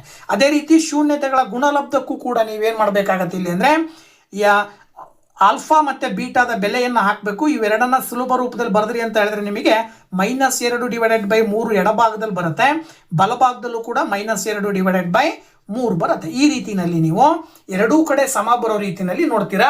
ಸೊ ಇದು 2 ಕಡೆ ಸಮ ಬಂತಂದ್ರೆ ನೀವು ಮಾಡಿರ್ತಕ್ಕಂಥ ಅಪವರ್ತನ ವಿಧಾನ ಸರಿ ಇದೆ, ಎಕ್ಸ್ ನ 2 ಬೆಲೆಗಳು ಸರಿ ಇದಾವೆ, ಇದರ ಆಧಾರವಾಗಿ ನೀವು ತಾಳೆ ನೋಡಿದ್ದೀರಾ. ಸೊ ಇದರಿಂದಾಗಿ ನಿಮಗೆ 3 ಅಂಕಗಳು ಬರ್ತವೆ. ಸೊ ಇದ್ರ ಕಡೆ ಗಮನ ಇರಲಿ, ಓಕೆನಾ? ಹಾಗೆ ಇದೇ ಪಾಠದಲ್ಲಿ ಶೂನ್ಯತೆಗಳ ಮೊತ್ತ ಮತ್ತು ಗುಣಲಬ್ಧ ಈಗ ನಾವು ನೋಡಿದ ಹಾಗೆ ಆಲ್ಫಾ + ಬೀಟಾದ ಬೆಲೆ ಮತ್ತೆ α × ಬೀಟಾದ ಬೆಲೆಯನ್ನ ಕೊಟ್ಟುಬಿಟ್ಟು ಗಿವನ್ ಅವರೇ ನಿಮಗೆ ಏನ್ ಮಾಡ್ತಾರೆ? ವರ್ಗ ಬಹುಪದೋಕ್ತಿಯನ್ನ ನೀವೇ ಬರೀರಿ ಅಂತ ಕೊಡ್ತಾರೆ. ಇದು ಫಿಕ್ಸ್ ಇರುತ್ತೆ ಒಂದು ಕ್ವಶನ್. ಸೊ ಈ ತರ ಕೊಟ್ಟಾಗ ನೀವು ಏನ್ ಮಾಡ್ಬೇಕಪ್ಪ ಅಂತ ಹೇಳಿದ್ರೆ ವೆರಿ ಸಿಂಪಲ್, ನಿಮಗೆ ಸೂತ್ರ ಗೊತ್ತಿರ್ಬೇಕು. ಏನಪ್ಪಾ ಅಂದ್ರೆ x² - α + ಬೀಟಾ × x + α × ಬೀಟಾ. ಈ ಸೂತ್ರವನ್ನ ನೆನ್ಪಿಟ್ಕೊಳ್ಳಿ. ಈ ಸೂತ್ರಕ್ಕೆ ಬೆಲೆಗಳನ್ನ ಹಾಕಬೇಕು. ಆಲ್ಫಾ + ಬೀಟಾವನ್ನು ಅವರೇ ಕೊಟ್ಟಿದ್ದಾರೆ, ಏನಂತೆ? -3. ಹಾಗೇನೆ α × ಬೀಟಾದ ಬೆಲೆ 2 ಅಂತ ಕೊಟ್ಟಿದ್ದಾರೆ. ಅಂದ್ರೆ ನೀವಿಲ್ಲಿ x² - ಆಲ್ಫಾ + ಬೀಟಾ ಅಂದ್ರೆ ಮತ್ತೆ ಬ್ರಾಕೆಟ್ ಒಳಗಡೆ -3 ಬರೆದು α × ಬೀಟಾ ಅಂತ ಹೇಳಿದ್ರೆ 2 ಬರೀತೀರಾ. ಈಗ ಇದನ್ನ ಸುಲಭ ರೂಪದಲ್ಲಿ ಬರೆದ್ರಿ ಅಂದ್ರೆ x² - ಪ್ಲಸ್ ಬರುತ್ತೆ, ಹಾಗೇನೆ ಪಕ್ಕದಲ್ಲಿ +2 ಅಂದ್ರೆ x² + 3x + 2 ಅಂತೇಳಿ ಇದಕ್ಕೆ ಆನ್ಸರ್ ಅಂತೇಳಿ ನೀವು ಹೇಳ್ಬೋದು. ಇದರಿಂದಾಗೂ ಕೂಡ 2 ಅಂಕಗಳನ್ನ ನೀವು ಪಡ್ಕೊಳ್ಬಹುದು, ಓಕೆನಾ? ಇದಾದ ನಂತರ 3ನೇ ಚಾಪ್ಟರ್ ಬಂದ್ಬಿಟ್ಟು 2 ಚರಾಕ್ಷರಗಳಿರುವ ರೇಖಾತ್ಮಕ ಸಮೀಕರಣಗಳ ಜೋಡಿಗಳು. ಈ ಪಾಠದಲ್ಲೂ ನೀವು ಸುಲಭವಾಗಿ ಸುಮಾರು ಎಷ್ಟು ಮಾರ್ಕ್ಸ್ ಅನ್ನ ತಗೊಳ್ಬಹುದು ಅಂತ ಹೇಳಿದ್ರೆ 8 ರಿಂದ 9 ಅಂಕಗಳನ್ನ ಈ ಪಾಠದಿಂದ ತಗೊಳ್ತಾರೆ. ಯಾಕಂದ್ರೆ ಇದರಲ್ಲಿ ಗ್ರಾಫ್ ಬರುತ್ತೆ 2 ಅಂಕದ್ದು. ವರ್ಜಿಸುವ ವಿಧಾನದಿಂದ ಏನೋ ಸಮೀಕರಣವನ್ನ ಕಂಡುಹಿಡಿತಕ್ಕಂಥದ್ದು ಅಂದ್ರೆ ಚರಾಕ್ಷರದ ಬೆಲೆಯನ್ನ ಕಂಡುಹಿಡಿತಕ್ಕಂಥದ್ದು ಬರುತ್ತೆ. ಅದರ ಜೊತೆಗೆ 1 ಅಂಕದ ಒಂದು ಕ್ವಶನ್ ಬರುವಂತಹ ಸಾಧ್ಯತೆ ಇರುತ್ತೆ. ಹಾಗಾಗಿ ನೀವು ಈ ಒಂದು ಚಾರ್ಟ್ ಅನ್ನ ಸುಲಭವಾಗಿ ನೆನ್ಪಿಟ್ಕೊಳ್ಬೇಕು. ಅನುಪಾತಗಳನ್ನ ಹೋಲಿಕೆ ಮಾಡ್ತಕ್ಕಂಥದ್ದು 2 ಚರಾಕ್ಷರಗಳಿರೋದ್ರಿಂದಾಗಿ, 2 ಚರಾಕ್ಷರಗಳಿರುವ ರೇಖಾತ್ಮಕ ಸಮೀಕರಣಗಳ ಜೋಡಿಗಳಿರೋದ್ರಿಂದಾಗಿ ಆ ಜೋಡಿಗಳನ್ನ ನೀವು a1x² + a1x + b1y + c ಅಂತ ಒಂದು ತಗೊಂತೀರಾ. ಇನ್ನೊಂದು a2x + b2y + c2, c1 c2 ಈ ಥರ ಬರ್ತವೆ ಎರಡು. ಈ ಎರಡು ಸಮೀಕರಣಗಳನ್ನು ನೀವೇನು ಮಾಡಬೇಕಾಗತ್ತೆ, ಹೋಲಿಕೆ ಮಾಡಬೇಕಾದಂಥ ಸಂದರ್ಭದಲ್ಲಿ A1/A2 is not equal to B1/B2 ಇತ್ತು ಅಂತ ಹೇಳಿದ್ರೆ ಆ ಎರಡೂ ರೇಖೆಗಳು ಏನಾಗ್ತವೆ, ನಕ್ಷಾ ರೂಪದಲ್ಲಿ ಆ ಒಂದು ಎರಡು ರೇಖಾತ್ಮಕ ಸಮೀಕರಣವನ್ನು ಬರೆದಾಗ, ನಕ್ಷೆಯಲ್ಲಿ ಹಾಕಿದಾಗ ಆ ಎರಡೂ ರೇಖೆಗಳು ಛೇದಿಸ್ತವೆ. ಯಾವಾಗ ಎರಡು ರೇಖೆಗಳು ಛೇದಿಸ್ತವೋ ಅಲ್ಲಿ ನಿಖರವಾಗಿ ಒಂದು ಪರಿಹಾರವನ್ನು ಹೊಂದಿರುತ್ತೆ. ಅಂದರೆ ಎಕ್ಸ್ನ ಬೆಲೆ ಮತ್ತು ವೈನ ಬೆಲೆ ಒಂದೊಂದು ಬರುತ್ತೆ ಅಂತ ಅರ್ಥ. ಇದು ಒಂದು ಸ್ಥಿರ ಜೋಡಿ ಆಗಿರುತ್ತೆ. ಈ ಥರ ನೆನ್ಪಿಟ್ಕೊಳ್ಬೇಕು. ಅದೇ A1/A2 B1/B2 C1/C2 ಮೂರು ಸಹಗುಣಕಗಳ ಅನುಪಾತ ಸೇಮ್ ಇತ್ತು ಅಂತ ಹೇಳಿದ್ರೆ ಅಲ್ಲಿ ನಕ್ಷೆಯನ್ನು ಹಾಕಿದಾಗ ಆ ರೇಖೆಗಳು ಏನಾಗ್ತವೆ, ಐಕ್ಯಗೊಳ್ತವೆ. ಅಂದರೆ ಒಂದ್ರ ಮೇಲೆ ಒಂದು ರೇಖೆ ಹೋಗುತ್ತೆ. ಈಗ ಒಂದು ರೇಖೆ ಹಿಂಗೆ ಹೋಯಿತು ಅಂದರೆ ಅದ್ರ ಮೇಲೆ ಇನ್ನೊಂದು ರೇಖೆ ಹೋಗುತ್ತೆ. ಇದರಿಂದಾಗಿ ಅಲ್ಲಿ ಆ ಎಕ್ಸ್ ಮತ್ತು ವೈಗೆ ಅಸಂಖ್ಯಾತ ಬೆಲೆಗಳು ಬರ್ತವೆ. ಅಂದರೆ ಅಪರಿಮಿತ ಸಂಖ್ಯೆಯ ಪರಿಹಾರಗಳನ್ನು ನಾವು ನೋಡ್ತೀವಿ. ಇದರಿಂದಾಗಿ ಅದು ಒಂದು ಅವಲಂಬಿತ ಸ್ಥಿರ ಜೋಡಿ ಆಗಿದೆ. ಮೊದಲನೇದು ಸ್ಥಿರ ಜೋಡಿ, ಎರಡನೇದು ಅವಲಂಬಿತ ಸ್ಥಿರ ಜೋಡಿ. ಇನ್ನು A1/A2 equal to B1/B2 not equal to C1/C2 ಇತ್ತು ಅಂದರೆ ಅಲ್ಲಿ ಹಾಕುವ ಎರಡು ರೇಖೆಗಳು ಒಂದನ್ನೊಂದು ಎಲ್ಲೂ ಕೂಡ ಛೇದಿಸಲ್ಲ, ಎಲ್ಲೂ ಕೂಡ ಒಂದ್ರ ಮೇಲೊಂದು ಬರಲ್ಲ, ಸುಮ್ಮನೆ ಹೋಗ್ತಿರ್ತವೆ. ಸೊ ಇವುಗಳನ್ನು ಸಮಾಂತರ ರೇಖೆಗಳು ಅಂತ ಕರಿತೀವಿ. ಈ ಥರ ಸಮಾಂತರ ರೇಖೆಗಳು ಬಂದವು ಅಂತ ಹೇಳಿದ್ರೆ ಅದಕ್ಕೆ ಪರಿಹಾರ ಇರೋದಿಲ್ಲ. ಅಂದರೆ ಎಕ್ಸ್ ಮತ್ತು ವೈನ ಬೆಲೆಯನ್ನು ನಾವು ಹೇಳಲಿಕ್ಕೆ ಸಾಧ್ಯ ಇರೋದಿಲ್ಲ. ಸೊ ಹಾಗಾಗಿ ಅದು ಅಸ್ಥಿರ ಜೋಡಿಯಾಗಿರುತ್ತದೆ. ಇದರ ಆಧಾರದ ಮೇಲೆ ನಿಮಗೆ ಒಂದು ಅಂಕಕ್ಕೆ ಇವುಗಳ ಆಧಾರದ ಮೇಲೆ A1/A2 is not equal to B1/B2 ಆಗಿದ್ದರೆ ರೇಖೆಗಳು ಏನಾಗಿರ್ತವೆ, ಅಥವಾ ಅದು ಜೋಡಿ ಯಾವುದದು, ಸ್ಥಿರನಾ ಅಸ್ಥಿರನಾ, ಈ ಥರ ಕ್ವಶನ್ನು ಯಾವ ರೀತಿನಾದರೂ ಪ್ರಶ್ನೆ ಕೇಳ್ಬೋದು.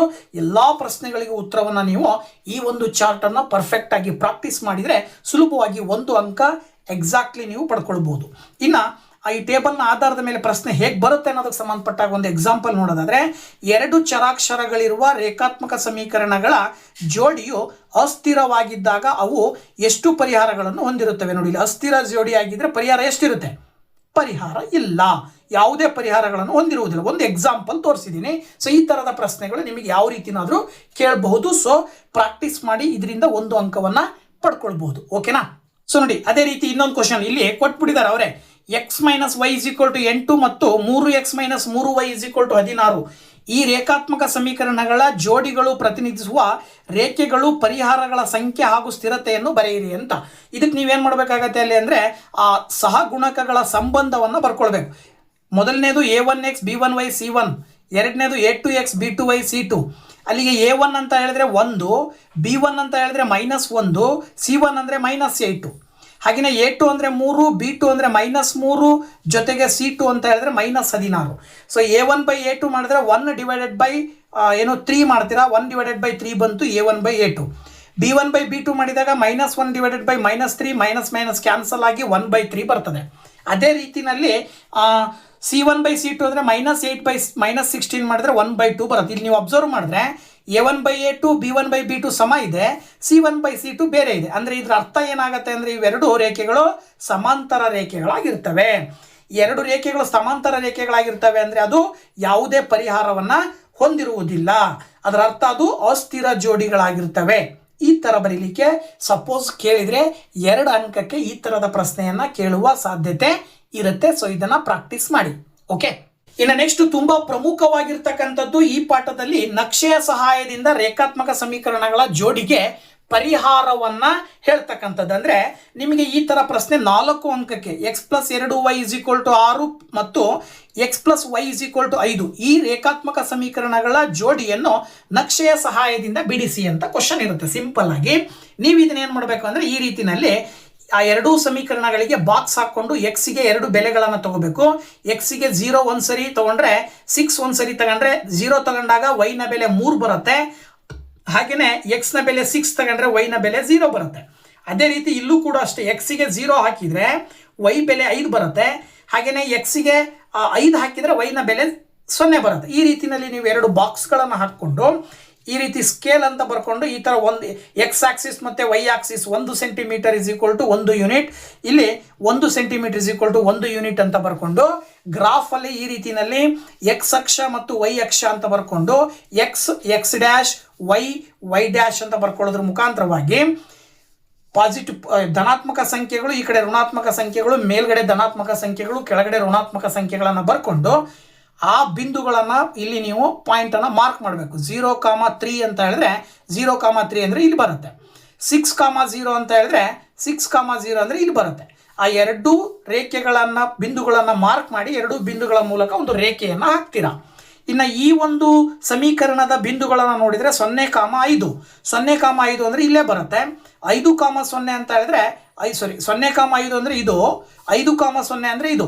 ಈ ಎರಡು ಪಾಯಿಂಟ್ಗಳಿಗೆ ಲೈನ್ ಹಾಕಿದಾಗ ಎರಡೂ ರೇಖೆಗಳು ಒಂದು ಬಿಂದುವಿನಲ್ಲಿ ಛೇದಿಸ್ತವೆ. ಛೇದಿಸುವ ಬಿಂದುವಿನಿಂದ ಒಂದು ಡಾಟ್ ಲೈನನ್ನು ಆಕ್ಸಿಸಿಗೆ ಹಾಕ್ರಿ. ಅದೇ ಬಿಂದುವಿನಿಂದ ಡಾಟ್ ಲೈನನ್ನು ವೈ ಆಕ್ಸಿಸಿಗೆ ಹಾಕ್ರಿ. ಆ ಡಾಟ್ ಲೈನ್ ಆಕ್ಸಿಸಿಗೆ ಎಲ್ಲಿ ಬಂದು ತಲುಪುತ್ತೋ ಅದು ಎಕ್ಸ್ನ ಬೆಲೆ ಆಗಿರುತ್ತೆ. ಹಾಗೇನೆ ಆ ಡಾಟ್ ಲೈನು ವೈ ಅಕ್ಷದಲ್ಲಿ ಎಲ್ಲಿ ಬಂದು ತಲುಪುತ್ತೋ ಅದು ವೈನ ಬೆಲೆ ಆಗಿರುತ್ತೆ. ಗೊತ್ತಾಯ್ತಲ್ವಾ? ಸೊ ಈ ರೀತಿ ನೀವು ಪ್ರಾಕ್ಟೀಸ್ ಮಾಡಿ, ಈ ಥರದ ಹಲವಾರು ಪ್ರಶ್ನೆಗಳನ್ನು ನೀವು ಪ್ರಾಕ್ಟೀಸ್ ಮಾಡಿ ಸುಲಭವಾಗಿ 4 ಅಂಕವನ್ನು ನೀವು ಪಡ್ಕೊಳ್ಬಹುದು. ಇನ್ನು ಇದೇ ಪಾಠದಲ್ಲಿ ವರ್ಜಿಸುವ ವಿಧಾನದ ಮೂಲಕ ಎಕ್ಸ್ ಮತ್ತು ವೈನ ಬೆಲೆಗಳನ್ನು ಕಂಡು ಹಿಡಿಯಿರಿ ಅನ್ನೋದಕ್ಕೆ ಸಂಬಂಧಪಟ್ಟ ಹಾಗೆ 2 ಅಂಕಕ್ಕೆ ಒಂದು ಕ್ವಶನ್ 100% ಇರುತ್ತೆ, ನೆನ್ಪಿಟ್ಕೊಳ್ರಿ. ಸೊ ವರ್ಜಿಸುವ ವಿಧಾನ ಅಂತ ಹೇಳಿದ್ರೆ ಕೊಟ್ಟಿರುವ 2 ಸಮೀಕರಣಗಳನ್ನು ಸಮೀಕರಣ 1 ಸಮೀಕರಣ 2 ಅಂತ ಬರ್ಕೊಳ್ಬೇಕು. ಅಲ್ಲಿ 2 ಸಮೀಕರಣಗಳಲ್ಲಿ ಎಕ್ಸ್ ಮತ್ತು 2 ಸಮೀಕರಣದಲ್ಲಿ ಎಕ್ಸ್ನ ಸಹಗುಣಕ ಅಥವಾ ವೈನ ಸಹಗುಣಕ ಸಮ ಇದ್ದರೆ ನೀವು ಈ ರೀತಿ ಮಾಡೋ ಅಗತ್ಯತೆ ಇಲ್ಲ. ಸಮ ಇಲ್ಲ ಅಂದರೆ ನೀವು ಸಮ ಮಾಡ್ಕೊಳ್ಬೇಕು. ಹೆಂಗೆ ಸಮ ಮಾಡ್ಕೊಳ್ಬೇಕು ಅಂದರೆ ಆ 2 ಚರಾಕ್ಷರಗಳನ್ನು ಸಮ ಬರೋ ರೀತಿಯಲ್ಲಿ ಯಾವುದಾದ್ರೂ ಒಂದು ಸಂಖ್ಯೆಯಿಂದ ಗುಣಾಕಾರ ಮಾಡ್ಕೊಳ್ಬೇಕು. ಸೊ ಇಲ್ಲಿ 2 ಇದೆ.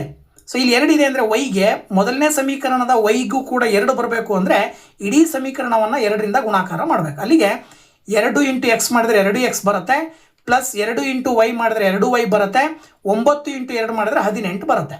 ಅದೇ ರೀತಿ ಕೆಳಗಡೆ ಸಮೀಕರಣವನ್ನು 1ರಿಂದ ಗುಣಾಕಾರ ಮಾಡಬೇಕು. ಇಲ್ಲಿ ಯಾವುದೇ ಬೆಲೆ ಚೇಂಜ್ ಮಾಡೋ ಅಗತ್ಯತೆ ಇಲ್ಲದೆ ಇರೋದ್ರಿಂದ ಸಮೀಕರಣ ಸೇಮ್ ಬರ್ಕೊಳ್ತೀರಾ. 3x - 2y. ಇಲ್ಲಿ ಪ್ಲಸ್ ಇಲ್ಲಿ ಮೈನಸ್ ಇರೋದ್ರಿಂದ 2y ಕ್ಯಾನ್ಸಲ್ ಆಗುತ್ತೆ. 3ಕ್ಕೆ 2 ಕೂಡ್ತೀರಾ 5 ಬರುತ್ತೆ. ಈ ಕಡೆ 18ಕ್ಕೆ 2 ಕೂಡ್ತೀರಾ 20 ಬರುತ್ತೆ. ಸೊ 5ರಿಂದ 20ಅನ್ನು ಭಾಗಾಕಾರ ಮಾಡಿದ್ರಿ ಅಂದರೆ ಎಕ್ಸ್ನ ಬೆಲೆ 4 ಬರುತ್ತೆ. ಈ ಎಕ್ಸ್ನ ಬೆಲೆಯನ್ನು 1ನೇ ಸಮೀಕರಣದಲ್ಲಿ ಹಾಕಿದಾಗ ಆದೇಶಿಸಿದಾಗ ಏನು ಬರುತ್ತೆ? ಎಕ್ಸ್ ಇರೋ ಜಾಗದಲ್ಲಿ 4 + y = 9 ಹಾಕಿದ್ರಿ ಅಂದರೆ 4ಅನ್ನು ಈಕ್ವಲಿಂದ ಆ ಕಡೆ ಕಳಿಸಿದ್ರೆ -4 ಆಗಿ ವೈನ ಬೆಲೆ 5 ಬರುತ್ತೆ. ಈ ಥರದ ಹಲವಾರು ಸಮೀಕರಣಗಳನ್ನು ನೀವು ಬಿಡಿಸಿ ಪ್ರಾಕ್ಟೀಸ್ ಮಾಡಿ ಸುಲಭವಾಗಿ 2 ಅಂಕವನ್ನು ಈ ಒಂದು ಕ್ವಶನ್ನಿಂದ ಪಡ್ಕೊಳ್ಬಹುದು. ಓಕೆನಾ? ಓಕೆ, ನೆಕ್ಸ್ಟು 4ನೇ ಪಾಠ ವರ್ಗ ಸಮೀಕರಣಗಳು. ಸೊ ಈ ವರ್ಗ ಸಮೀಕರಣಗಳು ಪಾಠದಲ್ಲಿ ವರ್ಗ ಸಮೀಕರಣದ ಆದರ್ಶ ರೂಪವನ್ನು ಕೇಳುವ ಸಾಧ್ಯತೆ ಇರುತ್ತೆ. ವರ್ಗ ಸಮೀಕರಣದ ಆದರ್ಶ ರೂಪ ax² + bx + c = 0 ಅಂತಕ್ಕಂಥದ್ದನ್ನು ನೆನ್ಪಿಟ್ಕೊಳ್ಬೇಕು. ಓಕೆನಾ? ಇನ್ನು ನೆಕ್ಸ್ಟ್ ಏನಿರುತ್ತಪ್ಪ ಅಂತ ಹೇಳಿದ್ರೆ ಈ ಸಮೀಕರಣವನ್ನು ಈ ರೀತಿಯಲ್ಲಿ ಬರ್ಕೊಟ್ಬಿಟ್ಟು ಇದು ವರ್ಗ ಸಮೀಕರಣವೇ ಎಂಬುದನ್ನು ಪರೀಕ್ಷಿಸಿ ಎನ್ನುವಂಥ ಪ್ರಶ್ನೆ ಕೇಳುವ ಸಾಧ್ಯತೆಗಳು ಇರ್ತವೆ. ಸೊ ಇದನ್ನು ಕೇಳಿದಾಗ ಕೊಟ್ಟಿರುವ ಸಮೀಕರಣವನ್ನು ಬರ್ಕೊಂಡು ಇಲ್ಲಿ ನೀವು ಸುಲಭ ರೂಪದಲ್ಲಿ ಬರೀಬೇಕಂದ್ರೆ x+1² ಇದೆ ಅಂದರೆ ನೀವೇನು ಮಾಡಬೇಕು ಅಂದರೆ a+b² ರೂಪದಲ್ಲಿ ಬರ್ಕೊಳ್ಬೇಕು. a+b² ರೂಪ ಏನು? a² + 2ab + b² ಅನ್ನೋ ಸೂತ್ರ. ಈ ಸೂತ್ರದ ರೂಪದಲ್ಲಿ ಬರೆದ್ರೆ x² + 1² + 2 into x into 1 = 2x - 2 3 6. ಇದನ್ನು 2ರಿಂದ x - 3 ಗುಣಾಕಾರ ಮಾಡ್ತೀರಾ. ಎಕ್ಸಿಗೆ ಸ್ಕ್ವೇರ್ ಮಾಡಿದ್ರೆ x² ಬರುತ್ತೆ, 1ಕ್ಕೆ ಸ್ಕ್ವೇರ್ ಮಾಡಿದ್ರೆ 1 ಬರುತ್ತೆ, 2 ಇಂಟು x ಮಾಡಿದ್ರೆ 2x ಬರುತ್ತೆ. ಈ 2x ಈ ಕಡೆ ತೊಗೊಂಬಂದರೆ ಮೈನಸ್ಸು, ಈ -r ಆ ಕಡೆ ಹೋದರೆ ಪ್ಲಸ್ಸು. ಸೊ ಇದಿಷ್ಟನ್ನು ಸಿಂಪ್ಲಿಫೈ ಮಾಡಿದಾಗ ನಿಮಗೆ x² + 7 = 0 ಬರುತ್ತೆ. ಇಲ್ಲಿ ನಿಮಗೆ x² ಇದೆ ಅಂತ ಹೇಳಿದ್ರೆ ವರ್ಗ ಸಮೀಕರಣದ ರೂಪದಲ್ಲಿದೆ ಅಂತ ಅರ್ಥ. ಅಂದರೆ ax² + bx + c = 0 ರೂಪದಲ್ಲಿದೆ. ಆದ್ದರಿಂದ ದತ್ತ ಸಮೀಕರಣವು ವರ್ಗ ಸಮೀಕರಣವಾಗಿದೆ ಅಂತೇಳಿ ನೀವು ಬರಿಬೇಕಾಗತ್ತೆ. ಈ ಥರದ ಪ್ರಶ್ನೆಯನ್ನು ಕೇಳುವ ಸಾಧ್ಯತೆ ಇರುತ್ತೆ. ಇದರ ಜೊತೆಗೆ ನಿಮಗೆ ಈ ಥರದ ವರ್ಗ ಸಮೀಕರಣವಾದ ಶೂನ್ಯತೆಯನ್ನು ಕಂಡುಹಿಡಿಯಿರಿ ಅಂದರೆ ಮೂಲಗಳನ್ನು ಕಂಡುಹಿಡಿಯಿರಿ ಅಂತ ಕೇಳ್ತಾರೆ. ಸೊ ಆ ಮೂಲಗಳನ್ನು ಕಂಡುಹಿಡಿಯಿರಿ ಅನ್ನೋದಕ್ಕೆ ಸಂಬಂಧಪಟ್ಟ ಹಾಗೆ ಬಹುಪದೋಕ್ತಿಗಳು ಪಾಠದಲ್ಲಿ ನಾನು ತಿಳಿಸಿದ್ದೀನಿ. ಆ ಬಹುಪದೋಕ್ತಿಗಳಲ್ಲಿ ಹೇಗೆ ಶೂನ್ಯತೆಗಳನ್ನು ಕಂಡುಹಿಡಿತೀರೋ ಅದೇ ಶೂನ್ಯತೆಗಳ ಇಲ್ಲಿ ವರ್ಗ ಸಮೀಕರಣದಲ್ಲಿ ಏನಂತ ಕರಿತೀವೋ ಅವನ್ನ ಮೂಲಗಳು ಅಂತ ಕರಿತೀವಿ. ಅದನ್ನು ಕೂಡ 2 ಅಂಕಕ್ಕೆ ಅಪವರ್ತನದ ವಿಧಾನದ ಮೂಲಕ ಕಂಡುಹಿಡಿಯಲಿಕ್ಕೆ ಕೇಳುವ ಸಾಧ್ಯತೆ ಇರುತ್ತೆ. ಅಂದರೆ ಎಕ್ಸಾಕ್ಟ್ಲಿ ಕೇಳ್ತಾರೆ. ಸೊ ಅದನ್ನು ಕೂಡ ಪ್ರಾಕ್ಟೀಸ್ ಮಾಡಿ. ಓಕೆ, ಸೊ ಇನ್ನು ಇದೇ ವರ್ಗ ಸಮೀಕರಣಗಳು ಪಾಠದಲ್ಲಿ 2 ಅಂಕಕ್ಕೆ ಅಥವಾ 3 ಅಂಕಕ್ಕೆ ಒಂದು ವಾಕ್ಯ ರೂಪದಲ್ಲಿ ಪ್ರಶ್ನೆ ಇರುತ್ತೆ. ತುಂಬ ಸುಲಭವಾಗಿರುತ್ತೆ. ಸ್ವಲ್ಪ ಕ್ಲಿಯರ್ ಆಗಿ ನೀವು ಕ್ವಶನ್ ಅನ್ನು 1-2 ಸರಿ ಓದ್ಕೊಂಡು ಪ್ರಾಕ್ಟೀಸ್ ಮಾಡಿಕೊಂಡು ಅದಕ್ಕೆ ಆನ್ಸರ್ನ ಬರೀರಿ. ನೋಡಿ, ಇಲ್ಲಿ ಉದಾಹರಣೆಗೆ ನಾನಿಲ್ಲೊಂದು ತೋರಿಸ್ತಾ ಇದ್ದೀನಿ. 2 ಕ್ರಮಾಗತ ಬೆಸ ಸಂಖ್ಯೆಗಳ ವರ್ಗದ ಮೊತ್ತ 130 ಆದರೆ ಆ ಸಂಖ್ಯೆಗಳನ್ನು ಕಂಡು ಹಿಡಿಯಿರಿ ಅನ್ನೋದು ಕ್ವಶನ್. ಅಂದರೆ 2 ಕ್ರಮಾಗತ ಬೆಸ ಸಂಖ್ಯೆಗಳನ್ನ ನಾವು ಎಕ್ಸ್ ಅಂತ ತಗೊಂಡು ಒಂದು, ಇನ್ನೊಂದು ಏನಾಗುತ್ತೆ ಎಕ್ಸ್ ಪ್ಲಸ್ 2. ಅಂದರೆ ಈಗ ಉದಾಹರಣೆಗೆ ಇಲ್ಲಿ ಒಂದಿದೆ ಅಂದರೆ ಇದ್ರ ನೆಕ್ಸ್ಟ್ ಬರೋ ಬೆಸ ಸಂಖ್ಯೆ 3. ಇವೆರಡರ ಮಧ್ಯೆ ಡಿಫ್ರೆನ್ಸ್ ಎಷ್ಟಿರುತ್ತೆ ಅಂದರೆ 2 ಇರುತ್ತೆ. ಅಂದರೆ ಅದರ ಅರ್ಥ ಒಂದು ಸಂಖ್ಯೆಯನ್ನು ಎಕ್ಸ್ ಅಂತ ತಗೊಂಡ್ರೆ ಅಂದರೆ ಇನ್ನೊಂದಕ್ಕೆ ಪ್ಲಸ್ 2 ಸೇರಿಸಿ ತಗೊಳ್ಬೇಕು. ಅವಾಗ ಎಕ್ಸ್ ಪ್ಲಸ್ 2 ಅಂತ ತಗೊಳ್ಬೇಕಾಗತ್ತೆ. ಇದರ ಆಧಾರದ ಮೇಲೆ ಇಲ್ಲಿ ನೀವು ಅವರೇ ಹೇಳ್ತಾ ಇದ್ದಾರೆ ಏನೋ ವರ್ಗದ ಮೊತ್ತ ಆ ಸಂಖ್ಯೆಗಳ ವರ್ಗ ಮಾಡಿ ಕೂಡಬೇಕಂತೆ. ಅಂದರೆ ಎಕ್ಸ್ನ ವರ್ಗ ಮಾಡಿದ್ರೆ ಎಕ್ಸ್ ಸ್ಕ್ವೇರ್ ಆಗುತ್ತೆ, ಎಕ್ಸ್ ಪ್ಲಸ್ 2 ವರ್ಗ ಮಾಡಿದ್ರೆ ಎಕ್ಸ್ ಪ್ಲಸ್ 2 ಸ್ಕ್ವೇರ್ ಆಗುತ್ತೆ ಈಸ್ ಈಕ್ವಲ್ ಟು 130. ಇಲ್ಲಿ ನೀವು ಎಕ್ಸ್ ಸ್ಕ್ವೇರ್ನ ಹಾಗೆ ಬರ್ಕೊಳ್ತೀರಾ. ಎಕ್ಸ್ ಪ್ಲಸ್ 2 ಸ್ಕ್ವೇರ್ ಅಂದರೆ A plus B whole square ಸೂತ್ರ. ಅದರ ಆಧಾರದ ಮೇಲೆ X square plus 2 square plus 2 X into 2 ಮಾಡಿದ್ರೆ ಮೈನಸ್ ಈ 130 ಈ ಕಡೆ ಬಂದರೆ ಮೈನಸ್ 130 ಆಗುತ್ತೆ. ಸುಲಭ ರೂಪದಲ್ಲಿ ಬರೆದಾಗ ನಿಮಗೆ x square plus 2x minus 63 is equal to 0 ಬರುತ್ತೆ. ಇದನ್ನು ಮತ್ತೆ ನಾನು ಹೇಳಿದಾಗ ಏನು ಮಾಡಬೇಕು, ಈಗ ನೀವು ಅಪವರ್ತನ ವಿಧಾನದ ಮೂಲಕ ಮೂಲವನ್ನು ಕಂಡುಹಿಡಿಬೇಕಂದ್ರೆ ಎಕ್ಸ್ನ ಬೆಲೆಯನ್ನು ಕಂಡುಹಿಡಿಬೇಕು. ಸೊ ಅಪವರ್ತನ ವಿಧಾನದ ಮೂಲಕ ಎಕ್ಸ್ನ ಬೆಲೆಯನ್ನು ಕಂಡುಹಿಡಿದಾಗ ಎಕ್ಸ್ನ ಬೆಲೆ -9, ಈ ಕಡೆ ಎಕ್ಸ್ನ ಬೆಲೆ 7 ಬರುತ್ತೆ. ಇದರ ಅರ್ಥ ಏನಪ್ಪ ಅಂತ ಹೇಳಿದ್ರೆ ಇಲ್ಲಿ ನೀವು ನೆಗೆಟಿವ್ ಚಿಹ್ನೆ ಬಂದಿರೋದ್ರಿಂದ ಅದನ್ನು ಕನ್ಸಿಡರ್ ಮಾಡೋಂಗಿಲ್ಲ. ಎಕ್ಸ್ನ ಬೆಲೆ 7 ಅಂತ ಆಯ್ಕೆ ಮಾಡಬೇಕು. ಆ 2 ಕ್ರಮಾಗತ ಏನಂದರೆ ಆ ಸಂಖ್ಯೆಗಳು ಯಾವಪ್ಪ ಅಂತ ಹೇಳಿದ್ರೆ ಆ ಸಂಖ್ಯೆಗಳು ಈ ರೀತಿ ಬರಿಬೇಕಾಗತ್ತೆ. ನೀವು ಆ ಸಂಖ್ಯೆಗಳು ಯಾವ್ಯಾವು ಅಂತ ಹೇಳಿದ್ರೆ ಒಂದು 7 ಆದರೆ ಇನ್ನೊಂದು 7ಕ್ಕೆ 2 ಸೇರಿಸಿದ್ರೆ 9. ಆ 2 ಸಂಖ್ಯೆಗಳು ಯಾವ್ಯಾವು ಅಂದರೆ 7 ಮತ್ತು 9 ಅಂತೇಳಿ ನೀವು ಬರಿಬೇಕಾಗತ್ತೆ. ಓಕೆನಾ? ಇದೇ ಪಾಠದಲ್ಲಿ ಮತ್ತೇನು ಕೇಳ್ತಾರಪ್ಪ ಅಂತ ಹೇಳಿದ್ರೆ ವರ್ಗ ಸಮೀಕರಣದ ಮೂಲಗಳ ಸ್ವಭಾವವನ್ನು ವಿವೇಚಿಸಲಿಕ್ಕೆ ಸಂಬಂಧಪಟ್ಟ ಹಾಗೆ ಜೊತೆಗೆ ಅದೇ ರೂಪದಲ್ಲೇ ಕೇನ ಬೆಲೆ ಕಂಡುಹಿಡಿಯೋದಕ್ಕೆ ಸಂಬಂಧಪಟ್ಟ ಹಾಗೆ ಒಂದು ಕ್ವಶನ್ 100% ಇರುತ್ತೆ. ಈಗ ಉದಾಹರಣೆಗೆ ಒಂದು ಸಮೀಕರಣವನ್ನು ಕೊಟ್ಟು ಈ ಸಮೀಕರಣದ ಮೂಲಗಳ ಸ್ವಭಾವವನ್ನು ವಿವೇಚಿಸಿ ಅಂತ ಕೊಡ್ತಾರೆ. ಈ ಮೂಲಗಳ ಸ್ವಭಾವವನ್ನು ವಿವೇಚಿಸಲಿಕ್ಕೋಸ್ಕರನೇ ಒಂದು ಸೂತ್ರ ಬರುತ್ತೆ, ಡೆಲ್ಟಾ ಅಂತ ಹೇಳಿ ಕರಿತೀವಿ ನಾವು. ಏನಂದಿದ್ದು ಶೋಧಕ ಅಂತೇಳಿ. ಶೋಧಕದ ಬೆಲೆ b² - 4ac ಅಂತ ಸೂತ್ರ ಬರುತ್ತೆ. ಈ ಸೂತ್ರಕ್ಕೆ ಆ ಬೆಲೆಗಳನ್ನು ಹಾಕಿದಾಗ ಅಂದರೆ ವರ್ಗ ಸಮೀಕರಣದ ಆದರ್ಶ ರೂಪದಲ್ಲಿ ಬರ್ಕೊಂಡು ಎನ ಬೆಲೆ, ಬಿನ ಬೆಲೆ, ಸಿನ ಬೆಲೆಗಳನ್ನು ಬರ್ಕೊಂಡು ಆ ಬೆಲೆಗಳನ್ನು ಸೂತ್ರಕ್ಕೆ ಹಾಕಿದಾಗ ಇಲ್ಲಿ ನಿಮಗೆ ಉತ್ತರ ಬರ್ತದೆ. ಬಂದಂಥ ಉತ್ತರ ಡೆಲ್ಟಾದ ಬೆಲೆ 3 ರೀತಿಯಲ್ಲಿ ಬರುವಂತಹ ಸಾಧ್ಯತೆ ಇರುತ್ತೆ. ಒಂದು ಡೆಲ್ಟಾದ ಬೆಲೆ 0 ಬರ್ತದೆ, ಅಥವಾ ಡೆಲ್ಟಾದ ಬೆಲೆ 0ಗಿಂತ ಜಾಸ್ತಿ ಬರ್ತದೆ, ಅಥವಾ ಡೆಲ್ಟಾದ ಬೆಲೆ 0ಗಿಂತ ಕಡಿಮೆ ಬರ್ತದೆ. ಡೆಲ್ಟಾದ ಬೆಲೆ 0 ಬಂತು ಅಂತ ಹೇಳಿದ್ರೆ ನೀವು ಸುಲಭವಾಗಿ ಹೇಳಿ ಏನಂತೇಳಿ, ಮೂಲಗಳು ವಾಸ್ತವ ಮತ್ತು ಸಮ ಅಂತೇಳಿ. ಡೆಲ್ಟಾದ ಬೆಲೆ 0ಗಿಂತ ಜಾಸ್ತಿ ಬಂತು ಅಂದರೆ ಧನಾತ್ಮಕ ಸಂಖ್ಯೆ ಬಂತು ಅಂದರೆ ಮೂಲಗಳು ವಾಸ್ತವ ಮತ್ತು ವಿಭಿನ್ನ ಅಂತೇಳಿ. ಯಾವಾಗ ನಿಮಗೆ ಡೆಲ್ಟಾದ ಬೆಲೆ 0ಗಿಂತ ಕಡಿಮೆ ಅಂದರೆ ಋಣಾತ್ಮಕ ಇಲ್ಲಿ ಬಂದಿದೆಯಲ್ಲ ಈ ರೀತಿ ಬಂತು ಅಂತ ಹೇಳಿದ್ರೆ ಯಾವುದೇ ವಾಸ್ತವ ಮೂಲಗಳನ್ನು ಹೊಂದಿಲ್ಲ ಅಥವಾ ಊಹಾ ಮೂಲಗಳು ಅಂಥೇಳಿ ನೀವು ಉತ್ತರವನ್ನು ಬರಿಬೇಕಾಗತ್ತೆ. ಸೊ ಈ ಥರ 3 ಬರುವ ಸಾಧ್ಯತೆ ಇರುತ್ತೆ. 3ಕ್ಕೂ ಕೂಡ ಆನ್ಸರ್ ಬರೀರಿ. ಇಲ್ಲಿ ನಾನು ನಿಮಗೆ ಒಂದು ಎಕ್ಸಾಂಪಲ್ ಅನ್ನು ತೋರಿಸಿದ್ದೀನಿ. ಈ ಎಕ್ಸಾಂಪಲ್ನ ಆಧಾರದ ಮೇಲೆ ಇಲ್ಲಿ ಡೆಲ್ಟಾದ ಬೆಲೆ ಮೈನಸ್ ಬಂದಿರೋದ್ರಿಂದಾಗಿ, ಡೆಲ್ಟಾದ ಬೆಲೆ 0ಗಿಂತ ಕಡಿಮೆ ಬಂದಿರೋದಾಗಿ ಯಾವುದೇ ವಾಸ್ತವ ಮೂಲಗಳನ್ನು ಹೊಂದಿಲ್ಲ ಅಂಥೇಳಿ ನೀವು ಬರೀಬೇಕಾಗತ್ತೆ. ಓಕೆನಾ? ಇನ್ನು ಇದೇ ಶೋಧಕದ ಆಧಾರದ ಮೇಲೆನೆ ಕೇನ ಬೆಲೆ ಕಂಡುಹಿಡಿತಕ್ಕಂಥ ಸಂದರ್ಭ ಬರ್ತದಲ್ವಾ, ಇಲ್ಲಿ ಏನು ಮಾಡ್ತಾರೆ, ಈ ರೀತಿ ಒಂದು ಸಹಗುಣಕವನ್ನು ಕೆ ಅಂತ ಕೊಡ್ತಾರೆ. ಈ ಕೇನ ಬೆಲೆಯನ್ನು ಕಂಡುಹಿಡಿರಿ ಅಂತ ಕೇಳ್ತಾರೆ. ಅವಾಗ ನೀವು ಎ ಬಿ ಸಿನ ಬೆಲೆಯನ್ನು ಬರ್ಕೋಬೇಕು. ಜೊತೆಗೆ ಏನು ಕೊಟ್ಟಿರ್ತಾರೆ ಅಂದರೆ ಸಮನಾದ 2 ಮೂಲಗಳು ಅಂತ ಕೊಟ್ಟಿರ್ತಾರೆ. ಈ ಥರ ಒಂದು ಕಂಡೀಷನ್, 3 ಕಂಡೀಷನ್ ಬರ್ತಾವಲ್ವಾ, 3ರಲ್ಲಿ ಒಂದು ಕಂಡೀಷನ್ ಕೊಟ್ಟಿದ್ದಾರೆ. ಇಲ್ಲಿ ಸಮ ಅಂತ ಕೊಟ್ಟಿದ್ದಾರೆ. ಕೆಲವು ಸರಿ ಸಮ ಅಂತಲೇ ಕೊಡೋದು ಸಾಮಾನ್ಯವಾಗಿ. ಸೊ ಸಮ ಇದೆ ಅಂತ ಹೇಳಿದ್ರೆ ಅದರ ಅರ್ಥ ಯಾವಾಗ ಸಮ ಇರುತ್ತೆ ಅಂದರೆ ಡೆಲ್ಟಾದ ಬೆಲೆ 0 ಇದ್ದಾಗ.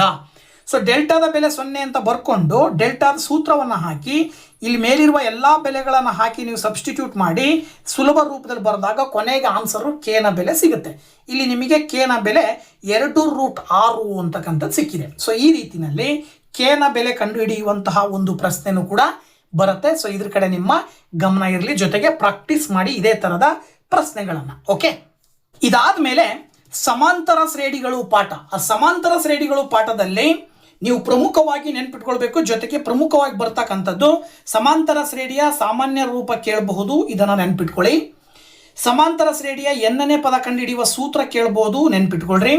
ಹಾಗೆ ಸಮಾಂತರ ಶ್ರೇಣಿಯ ಮೊದಲ n ಪದಗಳ ಮೊತ್ತ ಕಂಡುಹಿಡಿಯುವ ಸೂತ್ರ ಕೇಳಬಹುದು.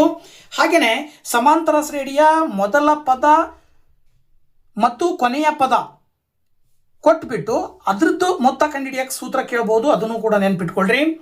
ಈ ಸೂತ್ರಗಳ ಆಧಾರದ ಮೇಲೆ AN ಬೆಲೆ ಕಂಡುಹಿಡಿಯೋದು, SN ಬೆಲೆ ಕಂಡುಹಿಡಿಯೋದು ಅಂದರೆ ಏನು ಕೊನೆ ಎನ್ ಪದವನ್ನು ಕಂಡುಹಿಡಿತಕ್ಕಂಥ ಪ್ರಶ್ನೆಗಳು ಬರ್ತವೆ, ಮೊತ್ತವನ್ನು ಕಂಡುಹಿಡಿಯುವ ಪ್ರಶ್ನೆಗಳು ಬರ್ತವೆ. 2 ಅಂಕಕ್ಕೆ ಒಂದು ಕ್ವಶನ್ 100% ಇರುತ್ತೆ. ನೋಡಿ, ಉದಾಹರಣೆಗೆ ಈ ಪ್ರಶ್ನೆಯನ್ನು ಕೊಟ್ಟಿದ್ದಾರಲ್ವಾ, ಈ ಶ್ರೇಣಿಯ 20ನೇ ಪದ ಕಂಡುಹಿಡಿಯಿರಿ ಅಂದರೆ AN ಸೂತ್ರವನ್ನು ಬಳಕೆ ಮಾಡಿ ಲೆಕ್ಕ ಮಾಡ್ತಕ್ಕಂಥದ್ದು. ಏನು AN ಸೂತ್ರ ಅಂತ ಹೇಳಿದ್ರೆ AN = A + n - 1 × D. So ನೀವು D ಕಂಡುಹಿಡಿತಕ್ಕಂಥದ್ದು ಗೊತ್ತು. 2ನೇ ಪದದಲ್ಲಿ ಮೊದಲನೇ ಪದವನ್ನು ಕಳಿಬೇಕು. ಇನ್ನು ಮೊದಲನೇ ಪದ A ಬರ್ಕೊಳ್ತೀರಾ. ಇನ್ನು 20 ಅಂತ ಹೇಳಿದ್ರೆ N 20 ಕೊಟ್ಟಿದ್ದಾರೆ, ನೀವು A 20 ಕಂಡುಹಿಡಿಬೇಕು. ಹಾಗಾಗಿ ಸೂತ್ರವನ್ನು ಇಲ್ಲಿ ಬಳಕೆ ಮಾಡಿದಾಗ ನಿಮಗೆ AN ಬೆಲೆ ಸಿಗುತ್ತೆ 98. 20ನೇ ಪದ 98 ಆಗಿರುತ್ತೆ. ಈ ಥರ ಕೊಡ್ತಾರೆ. ಇಲ್ಲಿ 30ನೇ ಪದ ಕೊಟ್ಟಿದ್ದಾರೆ, ಗೊತ್ತಾಯ್ತಲ್ವಾ. ಸೊ ಈ ಥರ ನಿಮಗೆ ಇಲ್ಲಿ ಏನು ಮಾಡಿದ್ದಾರೆ ಅಂದರೆ 10, 7, 4 ಅಂದರೆ ದೊಡ್ಡ ಸಂಖ್ಯೆಯಿಂದ ಚಿಕ್ಕ ಸಂಖ್ಯೆಯ ರೂಪದಲ್ಲಿ ಶ್ರೇಣಿಯನ್ನು ಕೊಟ್ಟಿದ್ದಾರೆ. ಅಂದರೆ ಅವಾಗ ಸಾಮಾನ್ಯ ವ್ಯತ್ಯಾಸ ಏನು ಬರುತ್ತೆ, ಮೈನಸ್ ಬರುತ್ತೆ. ಸಾಮಾನ್ಯ ವ್ಯತ್ಯಾಸ ಮೈನಸ್ ಅಂತ ತಗೊಳ್ಬೇಕು. ಈ ಸಂದರ್ಭದಲ್ಲಿ ಲೆಕ್ಕ ಮಾಡಿದಾಗ ಫೈನಲ್ ಆನ್ಸರ್ನಲ್ಲೂ ಕೂಡ ಕೆಲವು ಬಾರಿ ಮೈನಸ್ ಬರುತ್ತೆ, ಕೆಲವು ಬಾರಿ ಪ್ಲಸ್ ಬರುತ್ತೆ. ಸೊ ಈ ರೀತಿಯಲ್ಲಿ ನೀವು ಉತ್ತರವನ್ನು ಕಂಡುಹಿಡಿಬೇಕಾಗತ್ತೆ. ನೀವು ಸಾಮಾನ್ಯ ವ್ಯತ್ಯಾಸವನ್ನು ತಗೊಳ್ತಕ್ಕಂಥದ್ದನ್ನು ನೀವು ಕರೆಕ್ಟಾಗಿ ಪ್ರಾಕ್ಟೀಸ್ ಮಾಡ್ಕೊಳ್ಳಿ. ಕೊಟ್ಟಿರುವ ಶ್ರೇಣಿಯಲ್ಲಿ ಮೊದಲನೇ ಪದಕ್ಕಿಂತ ಮುಂದಿನ ಪದಗಳು ದೊಡ್ಡದಾಗಿದ್ದು ಅಂದರೆ ಸಾಮಾನ್ಯ ವ್ಯತ್ಯಾಸ ಪ್ಲಸ್ ಚಿಹ್ನೆ ಬರುತ್ತೆ, ಆವಾಗ ಸಮಸ್ಯೆ ಇಲ್ಲ. ಶ್ರೇಣಿಯನ್ನು ಕೊಟ್ಟಿರುವಂಥದ್ರಲ್ಲಿ ಮೊದಲನೇ ಪದ ದೊಡ್ಡದಿತ್ತು, ನೆಕ್ಸ್ಟ್ ಪದಗಳು ಚಿಕ್ಕದಾಗ್ತಾ ಹೋದವು ಅಂದರೆ ಅಲ್ಲಿ ನಿಮಗೆ ಸಾಮಾನ್ಯ ವ್ಯತ್ಯಾಸ ಸಾಮಾನ್ಯವಾಗಿ ಮೈನಸ್ ಬರುತ್ತೆ. ಆಗ ನೀವು ಉತ್ತರವನ್ನು ಕರೆಕ್ಟಾಗಿ ಬರಿಬೇಕಾಗತ್ತೆ. ಅದನ್ನು ಪ್ರಾಕ್ಟೀಸ್ ಮಾಡಿ. ಇನ್ನು ಇಲ್ಲಿ 15ನೇ ಪದವನ್ನು ಕಂಡುಹಿಡಿತಕ್ಕಂಥದ್ದು ಕೂಡ ಇದೆ. ಸೊ 15ನೇ ಪದವನ್ನು ಕಂಡುಹಿಡಿತಕ್ಕಂಥದ್ದು ಕೂಡ ಸೂತ್ರದ ಮೂಲಕ ನೀವು ಮಾಡಬೇಕಾಗತ್ತೆ. ಈ ರೀತಿಯಲ್ಲಿ ಇಂತಹ ಪ್ರಶ್ನೆಗಳನ್ನು ಪ್ರಾಕ್ಟೀಸ್ ಮಾಡಿ 2 ಅಂಕ ಫಿಕ್ಸ್. ಹಾಗೆ ಸಮ್ಮು ಅಂದರೆ ಏನು ಮೊತ್ತವನ್ನು ಕಂಡುಹಿಡಿಯಲಿಕ್ಕೆ ಸಂಬಂಧಪಟ್ಟಿದ್ದು 2, 7, 12 ಈ ಸಮಾಂತರ ಶ್ರೇಣಿಯ ಮೊದಲ 10 ಪದಗಳ ಮೊತ್ತವನ್ನು ಸೂತ್ರ ಉಪಯೋಗಿಸಿ ಕಂಡುಹಿಡಿಯಿರಿ. ಈ ಥರ ಪ್ರಶ್ನೆ ಬರುತ್ತೆ. SN = n/2 × 2A + n - 1 × D ಸೂತ್ರವನ್ನು ಹಾಕಿ ಲೆಕ್ಕ ಮಾಡಿ ಆನ್ಸರ್ನ ಬರೀಬೇಕಾಗತ್ತೆ. ನೋಡಿ, ಇಲ್ಲೂ ಕೂಡ ಎಕ್ಸಾಂಪಲ್ 5, 11, 17 ಈ ಸಮಾಂತರ ಶ್ರೇಣಿಯ ಮೊದಲ 25 ಪದಗಳ ಮೊತ್ತವನ್ನು ಸೂತ್ರ ಉಪಯೋಗಿಸಿ ಕಂಡುಹಿಡಿಯಿರಿ. ಇದಕ್ಕೂ ಕೂಡ ಸೂತ್ರವನ್ನು ಉಪಯೋಗಿಸಿ ಕಂಡುಹಿಡಿಬೇಕಾಗತ್ತೆ. ಸೊ ಈ ಥರದ ಸುಲಭವಾಗಿರುವ ಪ್ರಶ್ನೆನೇ ಬರ್ತದೆ. ನಿಮಗೆ ತಲೆ ಕೆಡಿಸ್ಕೊಬೇಡ್ರಿ. ಏನೋ ಆ ಕಡೆ ಈ ಕಡೆ ಟ್ವಿಸ್ಟ್ ಮಾಡಿ ಬೇರೆ ಏನೋ ಏನು ಕಂಡುಹಿಡೀರಿ ಅದು ಇದು ಅಂತೇಳಿ ಏನಾದ್ರು ಕೇಳ್ತಾರೆ ಅನ್ಕೋಬೇಡಿ. 20ನೇ ಪದ ಕಂಡುಹಿಡಿಯಿರಿ, 15ನೇ ಪದ ಕಂಡುಹಿಡಿಯಿರಿ, ಈ ಥರದ ಪ್ರಶ್ನೆ ಬರುತ್ತೆ. ಇಲ್ಲ ಅಂತ ಹೇಳಿದ್ರೆ ಮೊದಲ 20 ಪದಗಳ ಮೊತ್ತ ಕಂಡುಹಿಡಿಯಿರಿ, ಮೊದಲ 25 ಪದಗಳ ಮೊತ್ತ ಕಂಡುಹಿಡಿಯಿರಿ, ಈ ಥರದ ಪ್ರಶ್ನೆ ಇರುತ್ತೆ. ಇವೆರಡರಲ್ಲಿ ಒಂದಿರುತ್ತೆ. ಓಕೆನಾ. ಸೊ ಇದ್ರ ಕಡೆ ಗಮನ ಇರಲಿ. ಇದಾದ ನಂತರ ತ್ರಿಭುಜಗಳು ಪಾಠದಲ್ಲಿ ಪ್ರಮುಖವಾಗಿ 2 ಪ್ರಮೇಯಗಳನ್ನು ನೀವು ನೆನ್ಪಿಟ್ಕೊಳ್ಬೇಕು. ಒಂದು ಥೇಲ್ಸ್ನ ಪ್ರಮೇಯ, ಇನ್ನೊಂದು ಕೋ. ಈ ಒಂದು ಪ್ರಮೇಯವನ್ನು ನೆನ್ಪಿಟ್ಕೊಳ್ಬೇಕು. ಈ 2 ಪ್ರಮೇಯಗಳ ಆಧಾರದ ಮೇಲೆ ನಿಮಗೆ ಒಂದು ಪ್ರಮೇಯ 4 ಅಂಕಕ್ಕೆ ಬರುತ್ತೆ. ಸೊ 4 ಅಂಕದ ಒಂದು ಪ್ರಮೇಯವನ್ನು ನೀವು ಪ್ರಾಕ್ಟೀಸ್ ಮಾಡಿ ಖಂಡಿತವಾಗ್ಲೂ ಇದರಿಂದ ನೀವು 4 ಅಂಕವನ್ನು ಪಡ್ಕೊಳ್ಬೋದು. ಇವೆರಡು ಥೇರಮಲ್ಲಿ ಒಂದು ಥೇರಮ್ ಫಿಕ್ಸ್ ಇರುತ್ತೆ, ಗೊತ್ತಾಯ್ತಲ್ವಾ.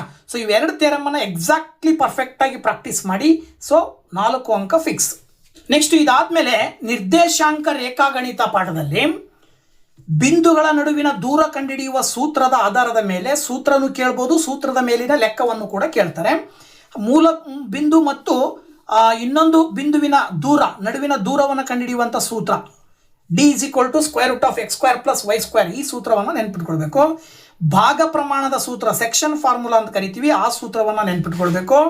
ಮಧ್ಯ ಬಿಂದುವನ್ನು ಕಂಡುಹಿಡಿಯುವ ಸೂತ್ರವನ್ನು ನೆನ್ಪಿಟ್ಕೊಳ್ಬೇಕು. ಸೊ ಈ 2 ಬಿಂದುಗಳ ನಡುವಿನ ದೂರ ಕಂಡುಹಿಡಿತಕ್ಕಂಥದ್ದು ಸಂಬಂಧಪಟ್ಟ ಹಾಗೆ ಸೂತ್ರ ಬರುತ್ತೆ.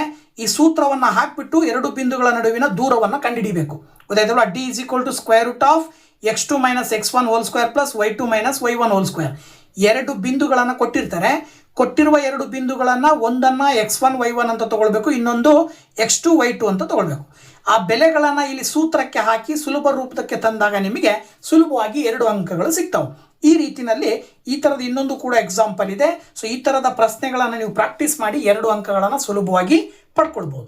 ಇದಾದ ನಂತರ ಭಾಗ ಪ್ರಮಾಣ ಸೂತ್ರವನ್ನು ಬಳಕೆ ಮಾಡಿ ಲೆಕ್ಕ ಮಾಡಲಿಕ್ಕೆ ಸಂಬಂಧಪಟ್ಟ ಹಾಗೆ 2 ಅಂಕ ಅಥವಾ 3 ಅಂಕಕ್ಕೂ ಕೂಡ ಕೇಳುವ ಸಾಧ್ಯತೆ ಇರುತ್ತೆ. ಪ್ರಶ್ನೆ ಯಾವ ರೀತಿ ಇರುತ್ತೆ, 1,6 ಅಂತ ಒಂದು ಬಿಂದು ಇರುತ್ತೆ, 4,3 ಅನ್ನೋದು ಇನ್ನೊಂದು ಬಿಂದು ಇರುತ್ತೆ. ಇವುಗಳನ್ನು ಸೇರಿಸುವ ರೇಖಾಖಂಡವನ್ನು 1:2 ಅಂತೇಳಿ ಅನುಪಾತ ಕೊಟ್ಟಿರ್ತಾರೆ. ಈ ಅನುಪಾತದ ವಿಭಾಗಿಸುವ ಬಿಂದುವಿನ ನಿರ್ದೇಶಾಂಕಗಳನ್ನು ಕಂಡುಹಿಡಿಯಿರಿ ಅಂತ ಕ್ವಶನ್ ಇರುತ್ತೆ. ನಿರ್ದೇಶಾಂಕಗಳನ್ನು ಕಂಡುಹಿಡಿಯಿರಿ ಅಂತ ಕ್ವಶನ್ ಇರುತ್ತೆ. ಸೊ ಈ ಕ್ವಶನಿಗೆ ನೀವು ಆನ್ಸರ್ ಬರೀಬೇಕಾದ್ರೆ ಕೊಟ್ಟಿರುವ ಎರಡು ಬಿಂದುಗಳನ್ನು x1 y1 x2 y2 ಅಂತ ತಗೊಳ್ಬೇಕು. ಅನುಪಾತವನ್ನು m1:m2 ಅಂತ ತಗೊಳ್ಬೇಕು. ಸೂತ್ರ ಹಾಕಬೇಕು m1 into x2 plus m2 into x1 divided by m1 plus m2, m1 into y2 plus m2 into y1 divided by m1 plus m2 ಸೂತ್ರ. ಸೊ ಈ ಸೂತ್ರಕ್ಕೆ ಬೆಲೆಗಳನ್ನು ಹಾಕಿ ಸಬ್ಸ್ಟಿಟ್ಯೂಟ್ ಮಾಡಿ ಸಿಂಪ್ಲಿಫೈ ಮಾಡಿದಾಗ ನಿಮಗೆ ಕೊನೆಗೆ ಆನ್ಸರ್ ಬರುತ್ತೆ. ಗೊತ್ತಾಯ್ತಲ್ವಾ? ಸೊ ಇದರ ಆಧಾರದ ಮೇಲೆ ನೀವು ಸುಲಭವಾಗಿ ನೆನ್ಪಿಟ್ಕೊಳ್ಬೋದು. ಇದಾದ ನಂತರದಲ್ಲಿ ನೆಕ್ಸ್ಟು ತ್ರಿಕೋನಮಿತಿಯ ಪ್ರಸ್ತಾವನೆಗೆ ಸಂಬಂಧಪಟ್ಟ ಹಾಗೆ ತ್ರಿಭುಜ ಲಂಬಕೋನ ತ್ರಿಭುಜದಲ್ಲಿ ಲಂಬವಾಗಿರುವಂಥ ಒಂದು ಕೋನದ ಎದುರುಗಡೆ ಇರುವಂಥ ಬಾಹು ವಿಕರ್ಣ, ಆ ಒಂದು ವಿಕರ್ಣದ ಪಕ್ಕದಲ್ಲಿ ಇರುವ ಎರಡೂ ಕೋನಗಳಿಗೆ ಯಾವುದಾದ್ರೂ ಒಂದು ಕೋನವನ್ನು ನೀವು ಟೀಟಾ ಅಂತ ಆಯ್ಕೆ ಮಾಡ್ಕೊಂಡ್ರಿ ಅಂದರೆ ಆ ಟೀಟಾ ಅಂತ ಆಯ್ಕೆ ಮಾಡ್ಕೊಂಡಿರುವ ಪಕ್ಕದಲ್ಲಿರುವ ಕೋನವನ್ನು ಪಾರ್ಶ್ವ ಬಾಹು ಅಂತ ಕರಿತೀವಿ. ಬಾಹುವನ್ನು ಎದುರುಗಡೆ ಇರುವ ಬಾಹುವನ್ನು ಅಭಿಮುಖ ಬಾಹು ಅಂತ ಕರಿತೀವಿ. ಇದನ್ನು ವಿಕರ್ಣ ಅಂತ ಕರಿತೀವಿ. ಇದರ ಆಧಾರದ ಮೇಲೆ ತ್ರಿಕೋನಮಿತಿಯ 6 ಅನುಪಾತಗಳು ಬರ್ತವೆ. ಆ ತ್ರಿಕೋನಮಿತಿಯ 6 ಅನುಪಾತಗಳನ್ನು ನೆನ್ಪಿಟ್ಕೊಳ್ಳಿ, ಜೊತೆಗೆ ಟೇಬಲನ್ನು ನೆನ್ಪಿಟ್ಕೊಳ್ಳಿ. ಸೊ ಈ ಟೇಬಲ್ಲು ಮತ್ತು ಅನುಪಾತಗಳ ಆಧಾರದ ಮೇಲೆ ನಿಮಗೆ ಸುಲಭವಾಗಿ ಕೆಲವು ಪ್ರಶ್ನೆಗಳನ್ನು ಕೇಳ್ತಾರೆ. ಸೊ ಆ ಪ್ರಶ್ನೆಗಳನ್ನು ನೀವು ಸಾಮಾನ್ಯವಾಗಿ ಪ್ರಾಕ್ಟೀಸ್ ಮಾಡಿರ್ತೀರಾ. ಪ್ರಾಕ್ಟೀಸ್ ಮಾಡದೇ ಇದ್ದರೆ ಈಗಲೂ ಕೂಡ ಪ್ರಾಕ್ಟೀಸ್ ಮಾಡಿ, ಖಂಡಿತವಾಗ್ಲೂ ಇದರಿಂದ ನೀವು ಸುಲಭವಾಗಿ ಅಂಕಗಳನ್ನು ಪಡಿಬಹುದು. ಹಾಗೆ ವೃತ್ತಗಳು ಪಾಠದಲ್ಲಿ 2 ಪ್ರಮೇಯಗಳು ಬರ್ತವೆ. 3 ಅಂಕಕ್ಕೆ ಫಿಕ್ಸ್ ಒಂದು ಪ್ರಮೇಯ ಇರುತ್ತೆ. ಓಕೆನಾ? ಸೊ 3 ಅಂಕಕ್ಕೆ ಒಂದು ಪ್ರಮೇಯ ಸುಲಭವಾಗಿರ್ತಕ್ಕಂಥದ್ದು. ಸೊ ಸುಲಭವಾಗಿ 3 ಅಂಕವನ್ನು ನೀವು ಪಡಿಬಹುದು. ಇವೆರಡರಲ್ಲಿ ಒಂದು ಪ್ರಮೇಯ ಕೊಡೋದ್ರಿಂದಾಗಿ ನೀವು 2 ಪ್ರಮೇಯಗಳನ್ನು ಎಕ್ಸಾಕ್ಟ್ ಆಗಿ ಪ್ರಾಕ್ಟೀಸ್ ಮಾಡಿ ಸುಲಭವಾಗಿ ನೆನ್ಪಿಟ್ಕೊಳ್ಳಿ. ಇದರಿಂದಾಗಿ ನೀವು ಮಾರ್ಕ್ಸ್ ಪಡ್ಕೊಳ್ಬೋದು. ಇನ್ನು ಯಾವುದು ಅಂದರೆ ವಿಸ್ತೀರ್ಣ ಕಂಡುಹಿಡಿಯಲಿಕ್ಕೆ ಸಂಬಂಧಪಟ್ಟಿರ್ತಕ್ಕಂಥದ್ದು ತ್ರಿಜ್ಯಾಂತರ ಖಂಡದ ಉದ್ದ ಮತ್ತು ವಿಸ್ತೀರ್ಣವನ್ನು ಕಂಡುಹಿಡಿಯುವಂತಹ ಸೂತ್ರಗಳು ಬರ್ತಾವಲ್ವಾ, ಆ ಸೂತ್ರ theta is equal to 360 into ಸೂತ್ರ ಯಾವ್ದು ಬರುತ್ತಪ್ಪ ಅಂತ ಹೇಳಿದ್ರೆ ಟೀಟಾ ಬೈ 360 ಇಂಟು πr² ಅನ್ನೋದು ಒಂದು ಸೂತ್ರ ಆದರೆ ಟೀಟಾ ಬೈ 360 ಇಂಟು 2πr ಅನ್ನೋದು ಇನ್ನೊಂದು ಸೂತ್ರ ಬರುತ್ತಲ್ವಾ. ಅಂದರೆ ಇದು ತ್ರಿಜ್ಯಾಂತರ ಖಂಡದ ವಿಸ್ತೀರ್ಣ ಕಂಡುಹಿಡಿತಕ್ಕಂಥದ್ದು, ಇದು ಕಂಸದ ಉದ್ದವನ್ನು ಕಂಡುಹಿಡಿತಕ್ಕಂಥದ್ದು. ವಿಸ್ತೀರ್ಣ ಕಂಡುಹಿಡಿಯೋ ಪ್ರಶ್ನೆನೂ ಕೇಳ್ತಾರೆ, ಕಂಸದ ಉದ್ದವನ್ನು ಕಂಡುಹಿಡಿಯೋ ಪ್ರಶ್ನೆನೂ ಕೂಡ ಕೇಳುವ ಸಾಧ್ಯತೆ ಇರುತ್ತೆ. ಸೊ ಅದನ್ನು ನೀವು ಪ್ರಾಕ್ಟೀಸ್ ಮಾಡಿ. ಇದಾದ ನಂತರದಲ್ಲಿ ಮೇಲ್ಮೈ ವಿಸ್ತೀರ್ಣಗಳು ಮತ್ತು ಘನಫಲಗಳಲ್ಲಿ ಎಲ್ಲ ಅಂಶ ಸಿಲಿಂಡರ್ ಆಗಿರ್ಬೋದು, ಶಂಕು ಆಗಿರ್ಬೋದು, ಗೋಳ, ಅರ್ಧಗೋಳ, ಘನ, ಆಯತಘನ, ಇವುಗಳ ವಕ್ರ ಮೇಲ್ಮೈ ವಿಸ್ತೀರ್ಣ, ಪೂರ್ಣ ಮೇಲ್ಮೈ ವಿಸ್ತೀರ್ಣ, ಜೊತೆಗೆ ಇನ್ನೊಂದು ಯಾವುದು ಅಂತ ಹೇಳಿದ್ರೆ ಘನಫಲವನ್ನು ಕಂಡುಹಿಡಿಯಲಿಕ್ಕೆ ಸಂಬಂಧಪಟ್ಟಂತಹ ಸೂತ್ರಗಳು ಬರ್ತವೆ. ಎಲ್ಲ ಸೂತ್ರಗಳನ್ನು ನೀವು ಪ್ರಾಕ್ಟೀಸ್ ಮಾಡಿ ಖಂಡಿತವಾಗ್ಲೂ ಆ ಸೂತ್ರಗಳಿಂದನೇ 3 ಅಂಕಗಳನ್ನು ಪಡ್ಕೊಳ್ಬೋದು. ಓಕೆನಾ? ಇದಾದ ನಂತರ ಸಂಖ್ಯಾಶಾಸ್ತ್ರ ಪಾಠದಲ್ಲಿ ಒಂದು ಕ್ವಶನ್ನು 3 ಅಂಕಕ್ಕಿರುತ್ತೆ, ಇನ್ನೊಂದು 1 ಅಂಕಕ್ಕೆ ಒಂದು ಕ್ವಶನ್ ಇರುತ್ತೆ. ಎಕ್ಸಾಕ್ಟ್ ಆಗಿ ಬರ್ತಕ್ಕಂಥದ್ದು. ಸೊ 1 ಅಂಕಕ್ಕೆ ಸಂಬಂಧಪಟ್ಟಾಗೆ ನಿಮಗೆ ಈ ಒಂದು ಬಹುಲಕ, ಸರಾಸರಿ ಮತ್ತು ಇನ್ನೊಂದು ಮಧ್ಯಾಂಕ ಕಂಡುಹಿಡಿಯುವಂತಹ ಸೂತ್ರಗಳೇನು ಬರ್ತವೆ ಅವುಗಳ ಆಧಾರದ ಮೇಲೆ ಪ್ರಶ್ನೆ ಇರುತ್ತೆ. ನೇರವಾಗಿ 3 ಅಂಕಕ್ಕೆ ಸರಾಸರಿ ಕಂಡುಹಿಡಿಯಿರಿ ಅಥವಾ ಬಹುಲಕ ಕಂಡುಹಿಡಿಯಿರಿ, ಇನ್ನೊಂದು ಮಧ್ಯಾಂಕ ಕಂಡುಹಿಡಿಯಿರಿ ಅಂತ ಕೇಳ್ತಾರೆ. ನೀವೇನು ಮಾಡ್ಬೋದು ಅಂದರೆ ಸಾಮಾನ್ಯವಾಗಿ ಪರೀಕ್ಷೆನಲ್ಲಿ ಇದಕ್ಕೆ ಅಥವಾ ಅಂತ ಕೊಟ್ಟು ಆಪ್ಷನ್ ಕೊಡ್ತಾನೆ. ಅಂದರೆ ಒಂದು ಕ್ವಶನಿನ ಕೆಳಗೆ ಇನ್ನೊಂದು ಕ್ವಶನ್ ಇರುತ್ತೆ. ಸರಾಸರಿ ಕೊಟ್ಟು ಕೆಳಗಡೆ ಬಹುಲಕ ಕೊಡ್ತಾನೆ, ಅಥವಾ ಮೇಲ್ಗಡೆ ಏನು ಮಾಡ್ತಾನೆ ಮಧ್ಯಾಂಕ ಕೊಟ್ಟು ಕೆಳಗಡೆ ಸರಾಸರಿ ಕೊಡ್ತಾನೆ, ಅಥವಾ ಮೇಲ್ಗಡೆ ಬಹುಲಕ ಕೊಟ್ಟು ಕೆಳಗಡೆ ಮಧ್ಯಾಂಕ ಕೊಡ್ತಾನೆ. ಸೊ ಹಾಗಾಗಿ ನೀವು ಸರಾಸರಿ ಮತ್ತು ಬಹುಲಕವನ್ನು ಕಂಡುಹಿಡಿದ್ರೆ ಸಾಕು, ಅದನ್ನು ಪ್ರಾಕ್ಟೀಸ್ ಮಾಡಿದರೆ ಸಾಕು, 3 ಅಂಕಗಳನ್ನು ಪಡ್ಕೊಳ್ಬೋದು. ನೋಡಿ, ಇಲ್ಲಿ ಕೊಟ್ಟಿರುವ ವರ್ಗಾಂತರಗಳನ್ನು ಈ ರೀತಿಯಲ್ಲಿ ನೀವು 4 ಬಾಕ್ಸ್ಗಳಲ್ಲಿ ಬರ್ಕೊಳ್ಬೇಕು. ವರ್ಗಾಂತರ, ಆವೃತ್ತಿ, ಮಧ್ಯ ಬಿಂದುವನ್ನು ಕಂಡುಹಿಡ್ಕೊಳ್ಬೇಕು. ವರ್ಗಾಂತರದ ಕೆಳಮಿತಿ ಮತ್ತು ಮೇಲ್ಮಿತಿಗಳನ್ನು ಕೂಡಿ 2ರಿಂದ ಭಾಗಾಕಾರ ಮಾಡಿದರೆ ನಿಮಗೆ ಮಧ್ಯ ಬಿಂದು ಸಿಗುತ್ತೆ. ಇದಾದ ನಂತರ ಆವೃತ್ತಿ ಮತ್ತು ಮಧ್ಯ ಬಿಂದುಗಳನ್ನು ಗುಣಾಕಾರ ಮಾಡಿಬಿಟ್ಟು ಗುಣಲಬ್ಧವನ್ನು ಬರ್ಕೋಬೇಕು. ಗುಣಲಬ್ಧವನ್ನು ಕೂಡ್ಕೊಳ್ಬೇಕು, ಕೊಟ್ಟಂಥ ಆವೃತ್ತಿಗಳನ್ನು ಕೂಡ್ಕೋಬೇಕು. ಸೂತ್ರ ಬಂದ್ಬಿಟ್ಟು sum of FI into XI divided by sum of FI ಸೂತ್ರ ಇರುತ್ತೆ. ಸೂತ್ರಕ್ಕೆ ಬೆಲೆಗಳನ್ನು ಹಾಕಿ ಸುಲಭ ರೂಪದಲ್ಲಿ ಬರೆದ್ರೆ ನಿಮಗೆ ಸರಾಸರಿ ಸಿಗುತ್ತೆ. ಸೊ ಇದನ್ನು ನೀವು ಸುಲಭವಾಗಿ ನೆನ್ಪಿಟ್ಕೊಳ್ಳಿ, ಜೊತೆಗೆ ಪ್ರಾಕ್ಟೀಸ್ ಮಾಡ್ಕೊಳ್ಳಿ. ಇದಾದ ನಂತರ ಬಹುಲಕ ಕಂಡುಹಿಡಿತಕ್ಕಂಥದ್ದನ್ನು ನಾವು ನೋಡೋದಾದರೆ, ಬಹುಲಕ ಕಂಡುಹಿಡಿಬೇಕಾದ್ರೆ ಏನು ಮಾಡಬೇಕಂದ್ರೆ ವೆರಿ ಸಿಂಪಲ್. ಕೊಟ್ಟಿರುವ ವರ್ಗಾಂತರ ಮತ್ತು ಆವೃತ್ತಿಗಳಲ್ಲಿ ಹೆಚ್ಚು ಆವೃತ್ತಿಯನ್ನು ಯಾವುದು ಹೊಂದಿರುತ್ತೋ ಅದನ್ನು ನಾವು ಬಹುಲಕದ ವರ್ಗಾಂತರ ಅಂತ ಕರಿತೀವಿ. ಇಲ್ಲಿ 8 ಹೆಚ್ಚಾಗಿರೋದ್ರಿಂದಾಗಿ 3ರಿಂದ 5 ಅನ್ನೋದು ಏನಾಗಿರುತ್ತೆ ಬಹುಲಕವಿರುವ ವರ್ಗಾಂತರ ಆಗಿರುತ್ತೆ. ಇದರ ಆಧಾರದ ಮೇಲೆ ಕೆಳಮಿತಿಯನ್ನು ಬರ್ಕೋಬೇಕು, ಆ ವರ್ಗಾಂತರದ ಕೆಳಮಿತಿಯನ್ನು ಬರ್ಕೋಬೇಕು. ಇನ್ನು F1 ಅಂತ ಹೇಳಿದ್ರೆ ಏನೋ ಯಾವ ವರ್ಗಾಂತರ ಇರುತ್ತೋ ಅದನ್ನು F1 ಅಂತ ತೊಗೊಳ್ತೀರಾ. ಅದನ್ನು ನೀವು ಆವೃತ್ತಿಯನ್ನು F1 8, ಅದ್ರ ಹಿಂದ್ಗಡೆ ಇರೋದು F0, ಅದ್ರ ಮುಂದ್ಗಡೆ ಇರೋದು F2. ಸೊ ಇದನ್ನು ನೀವು ನೆನ್ಪಿಟ್ಕೊಳ್ಬೇಕು. ನೀವು ಹೇಗೆ ಅಂತ ಹೇಳಿದ್ರೆ, ಸಪೋಸ್ ನಿಮಗೆ ಇದನ್ನು F1 ಯಾವ್ದು ತೊಗೊಳ್ಬೇಕು, F2 ಯಾವ್ದು ತೊಗೊಳ್ಬೇಕು ಅನ್ನೋದು ಗಜಿಬಿಜಿ ಆಗುತ್ತೆ ಅಂದರೆ ವೆರಿ ಸಿಂಪಲ್. ನೀವು ಯಾವುದು ಬಹುಲಕವಿರುವ ವರ್ಗಾಂತರ ಅಂತ ಆಯ್ಕೆ ಮಾಡ್ತಿರೋ ಆ ಒಂದು ಆಯ್ಕೆ ಮಾಡಿರುವ ವರ್ಗಾಂತರದ ಆವೃತ್ತಿಯ ಮೇಲ್ಭಾಗಕ್ಕೆ F0 ಬರೀರಿ, ಆಮೇಲೆ F1 ಬರೀರಿ, ಆಮೇಲೆ F2 ಬರೀರಿ. ಹೀಗೆ ಸೀರಿಯಲ್ ಆಗಿ ನೆನ್ಪಿಟ್ಕೊಂಡ್ಬಿಟ್ರೆ ನೀವು ಸುಲಭವಾಗಿ ಇವಿಷ್ಟನ್ನು ಬರ್ಕೊಂಡು ಹೆಚ್ ಅಂತ ಬರುತ್ತೆ. ಹೆಚ್ ಅಂದರೆ size of the class interval, ಅಂದರೆ ವರ್ಗಾಂತರದ ಗಾತ್ರ. ಯಾವಾಗ ಸಿಗುತ್ತೆ ವರ್ಗಾಂತರದ ಗಾತ್ರ ಅಂದರೆ ಮೇಲ್ಮಿತಿಯಲ್ಲಿ ಕೆಳಮಿತಿಯನ್ನು ಕಳೀಬೇಕು. ಸೊ ಮೇಲ್ಮಿತಿಯಲ್ಲಿ ಕೆಳಮಿತಿಯನ್ನು ಕಳೆದ್ರೆ ಏನು ಸಿಗುತ್ತೆ ನಿಮಗೆ? ಗಾತ್ರ ಸಿಗುತ್ತೆ. ಇವಿಷ್ಟನ್ನು ಸೂತ್ರಕ್ಕೆ ಹಾಕಬೇಕು. ಸೂತ್ರ ಪ್ರಾಕ್ಟೀಸ್ ಮಾಡಿರಬೇಕು. L plus F1 minus F0 divided by 2 into F1 minus F0 minus F2 into H ಅನ್ನುವಂಥ ಸೂತ್ರಕ್ಕೆ ವ್ಯಾಲ್ಯೂಸ್ಗಳನ್ನು ಹಾಕಿಬಿಟ್ಟು ಸುಲಭ ರೂಪದಲ್ಲಿ ಬರಿತಾ ಹೋದಾಗ ನಿಮಗೆ ಫೈನಲ್ ಆನ್ಸರ್ ಸಿಗುತ್ತೆ. ಈ ರೀತಿ ಒಂದು ಸರಾಸರಿ ಅಥವಾ ಬಹುಲಕ ಎರಡರಲ್ಲಿ ಯಾವುದಾದ್ರೂ ಒಂದನ್ನು ನೀವು ಬರೀಬಹುದು. ಸೊ ಎರಡನ್ನು ಕೂಡ ಪ್ರಾಕ್ಟೀಸ್ ಮಾಡಲೇಬೇಕು. ಓಕೆ, ಇನ್ನು ಸಂಭವನೀಯತೆ ತುಂಬ ಸುಲಭವಾಗಿರುವಂಥ ಪಾಠ. P of E is equal to N of E by N of S ಅನ್ನುವ ಸೂತ್ರ ನೆನಪಿರಬೇಕು. ಅಸಂಭವ ಘಟನೆಯ ಸಂಭವನೀಯತೆ 0 ಅನ್ನೋದು ನೆನಪಿರಬೇಕು. ಖಚಿತ ಘಟನೆಯ ಸಂಭವನೀಯತೆ 1 ಅನ್ನೋದು ನೆನಪಿರಬೇಕು. ಪರಸ್ಪರ ಪೂರಕ ಘಟನೆಗಳು ಅಂದರೆ P of E plus P of E ಡ್ಯಾಶ್ನ ಬೆಲೆ 1 ಬರುತ್ತೆ ಅನ್ನೋದು ನೆನಪಿರಬೇಕು. ಈ ಸೂತ್ರಗಳ ಆಧಾರದ ಮೇಲೆ 2 ಅಂಕಕ್ಕೆ ಅಥವಾ 3 ಅಂಕಕ್ಕೆ ಒಂದು ಕ್ವಶನ್ ಕೇಳ್ತಾರೆ. ಈ ರೀತಿ ಒಂದು ದಾಳವನ್ನು ಉರುಳಿಸಿದಾಗ ಮೇಲ್ಮುಖವಾಗಿ ಬರುವ ಸಂಖ್ಯೆ 3ರ ಅಪವರ್ತ್ಯವಾಗಿರುವ ಸಂಭವನೀಯತೆ. Very simple. ಒಂದು ದಾಳವನ್ನು ಉರುಳಿಸ್ತಾ ಇದ್ದೀರಿ ಅಂದರೆ ದಾಳದ ಸುತ್ತ 6 ಮುಖಗಳಿರ್ತವೆ. 6 ಮುಖಗಳಲ್ಲಿರುವ ಸಂಖ್ಯೆಗಳು 1, 2, 3, 4, 5, 6. ಇವಿಷ್ಟು ಅಂದರೆ ಒಟ್ಟು ಸಂಖ್ಯೆಗಳು, ಒಟ್ಟು ಫಲಗಳು ಅಂತ ಕರಿತೀವಿ ನಾವು. ಅವನ್ನ ಎಷ್ಟು ಬರ್ತವೆ ಅಂದರೆ 6 ಬರ್ತವೆ.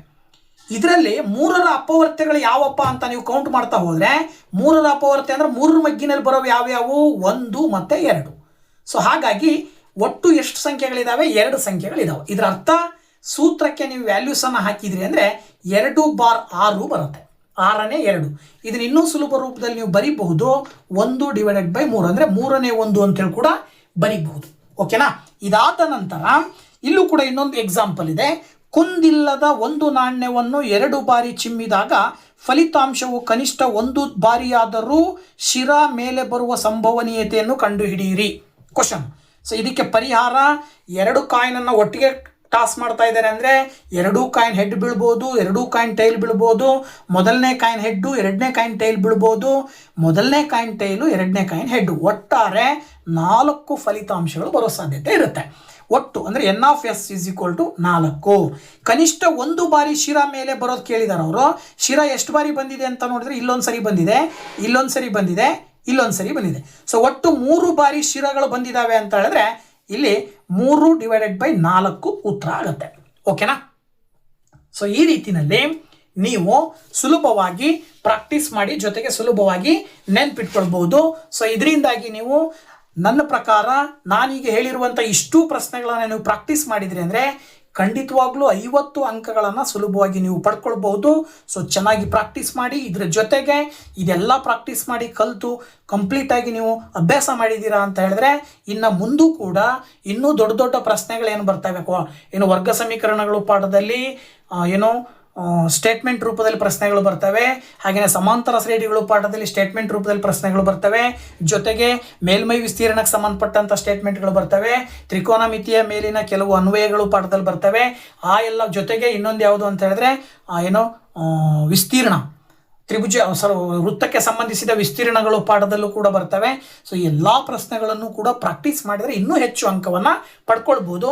ಸೊ ನಾನು ಸಾಕಪ್ಪ ನನಗೆ 50 ಅಂಕ ಅಥವಾ ನನಗೆ ಇನ್ನೂ ಕೂಡ ಜಾಸ್ತಿ ಕ್ವಶನ್ಸನ್ನು ಅಭ್ಯಾಸ ಮಾಡಿಲ್ಲ ಅಂತ ಮನೋಭಾವನೆ ಇದ್ದಂಥವರು ಇದಿಷ್ಟು ಪ್ರಶ್ನೆಗಳನ್ನು ಪ್ರಾಕ್ಟೀಸ್ ಮಾಡಿ ಖಂಡಿತವಾಗ್ಲೂ ನೀವು ಪಾಸಿಟಿವ್ ಆಗಿ ಎಕ್ಸಾಮ್ ಸೆಂಟ್ರಿಗೆ ಹೋಗ್ರಿ, ಎಕ್ಸಾಮ್ ಬರೀರಿ.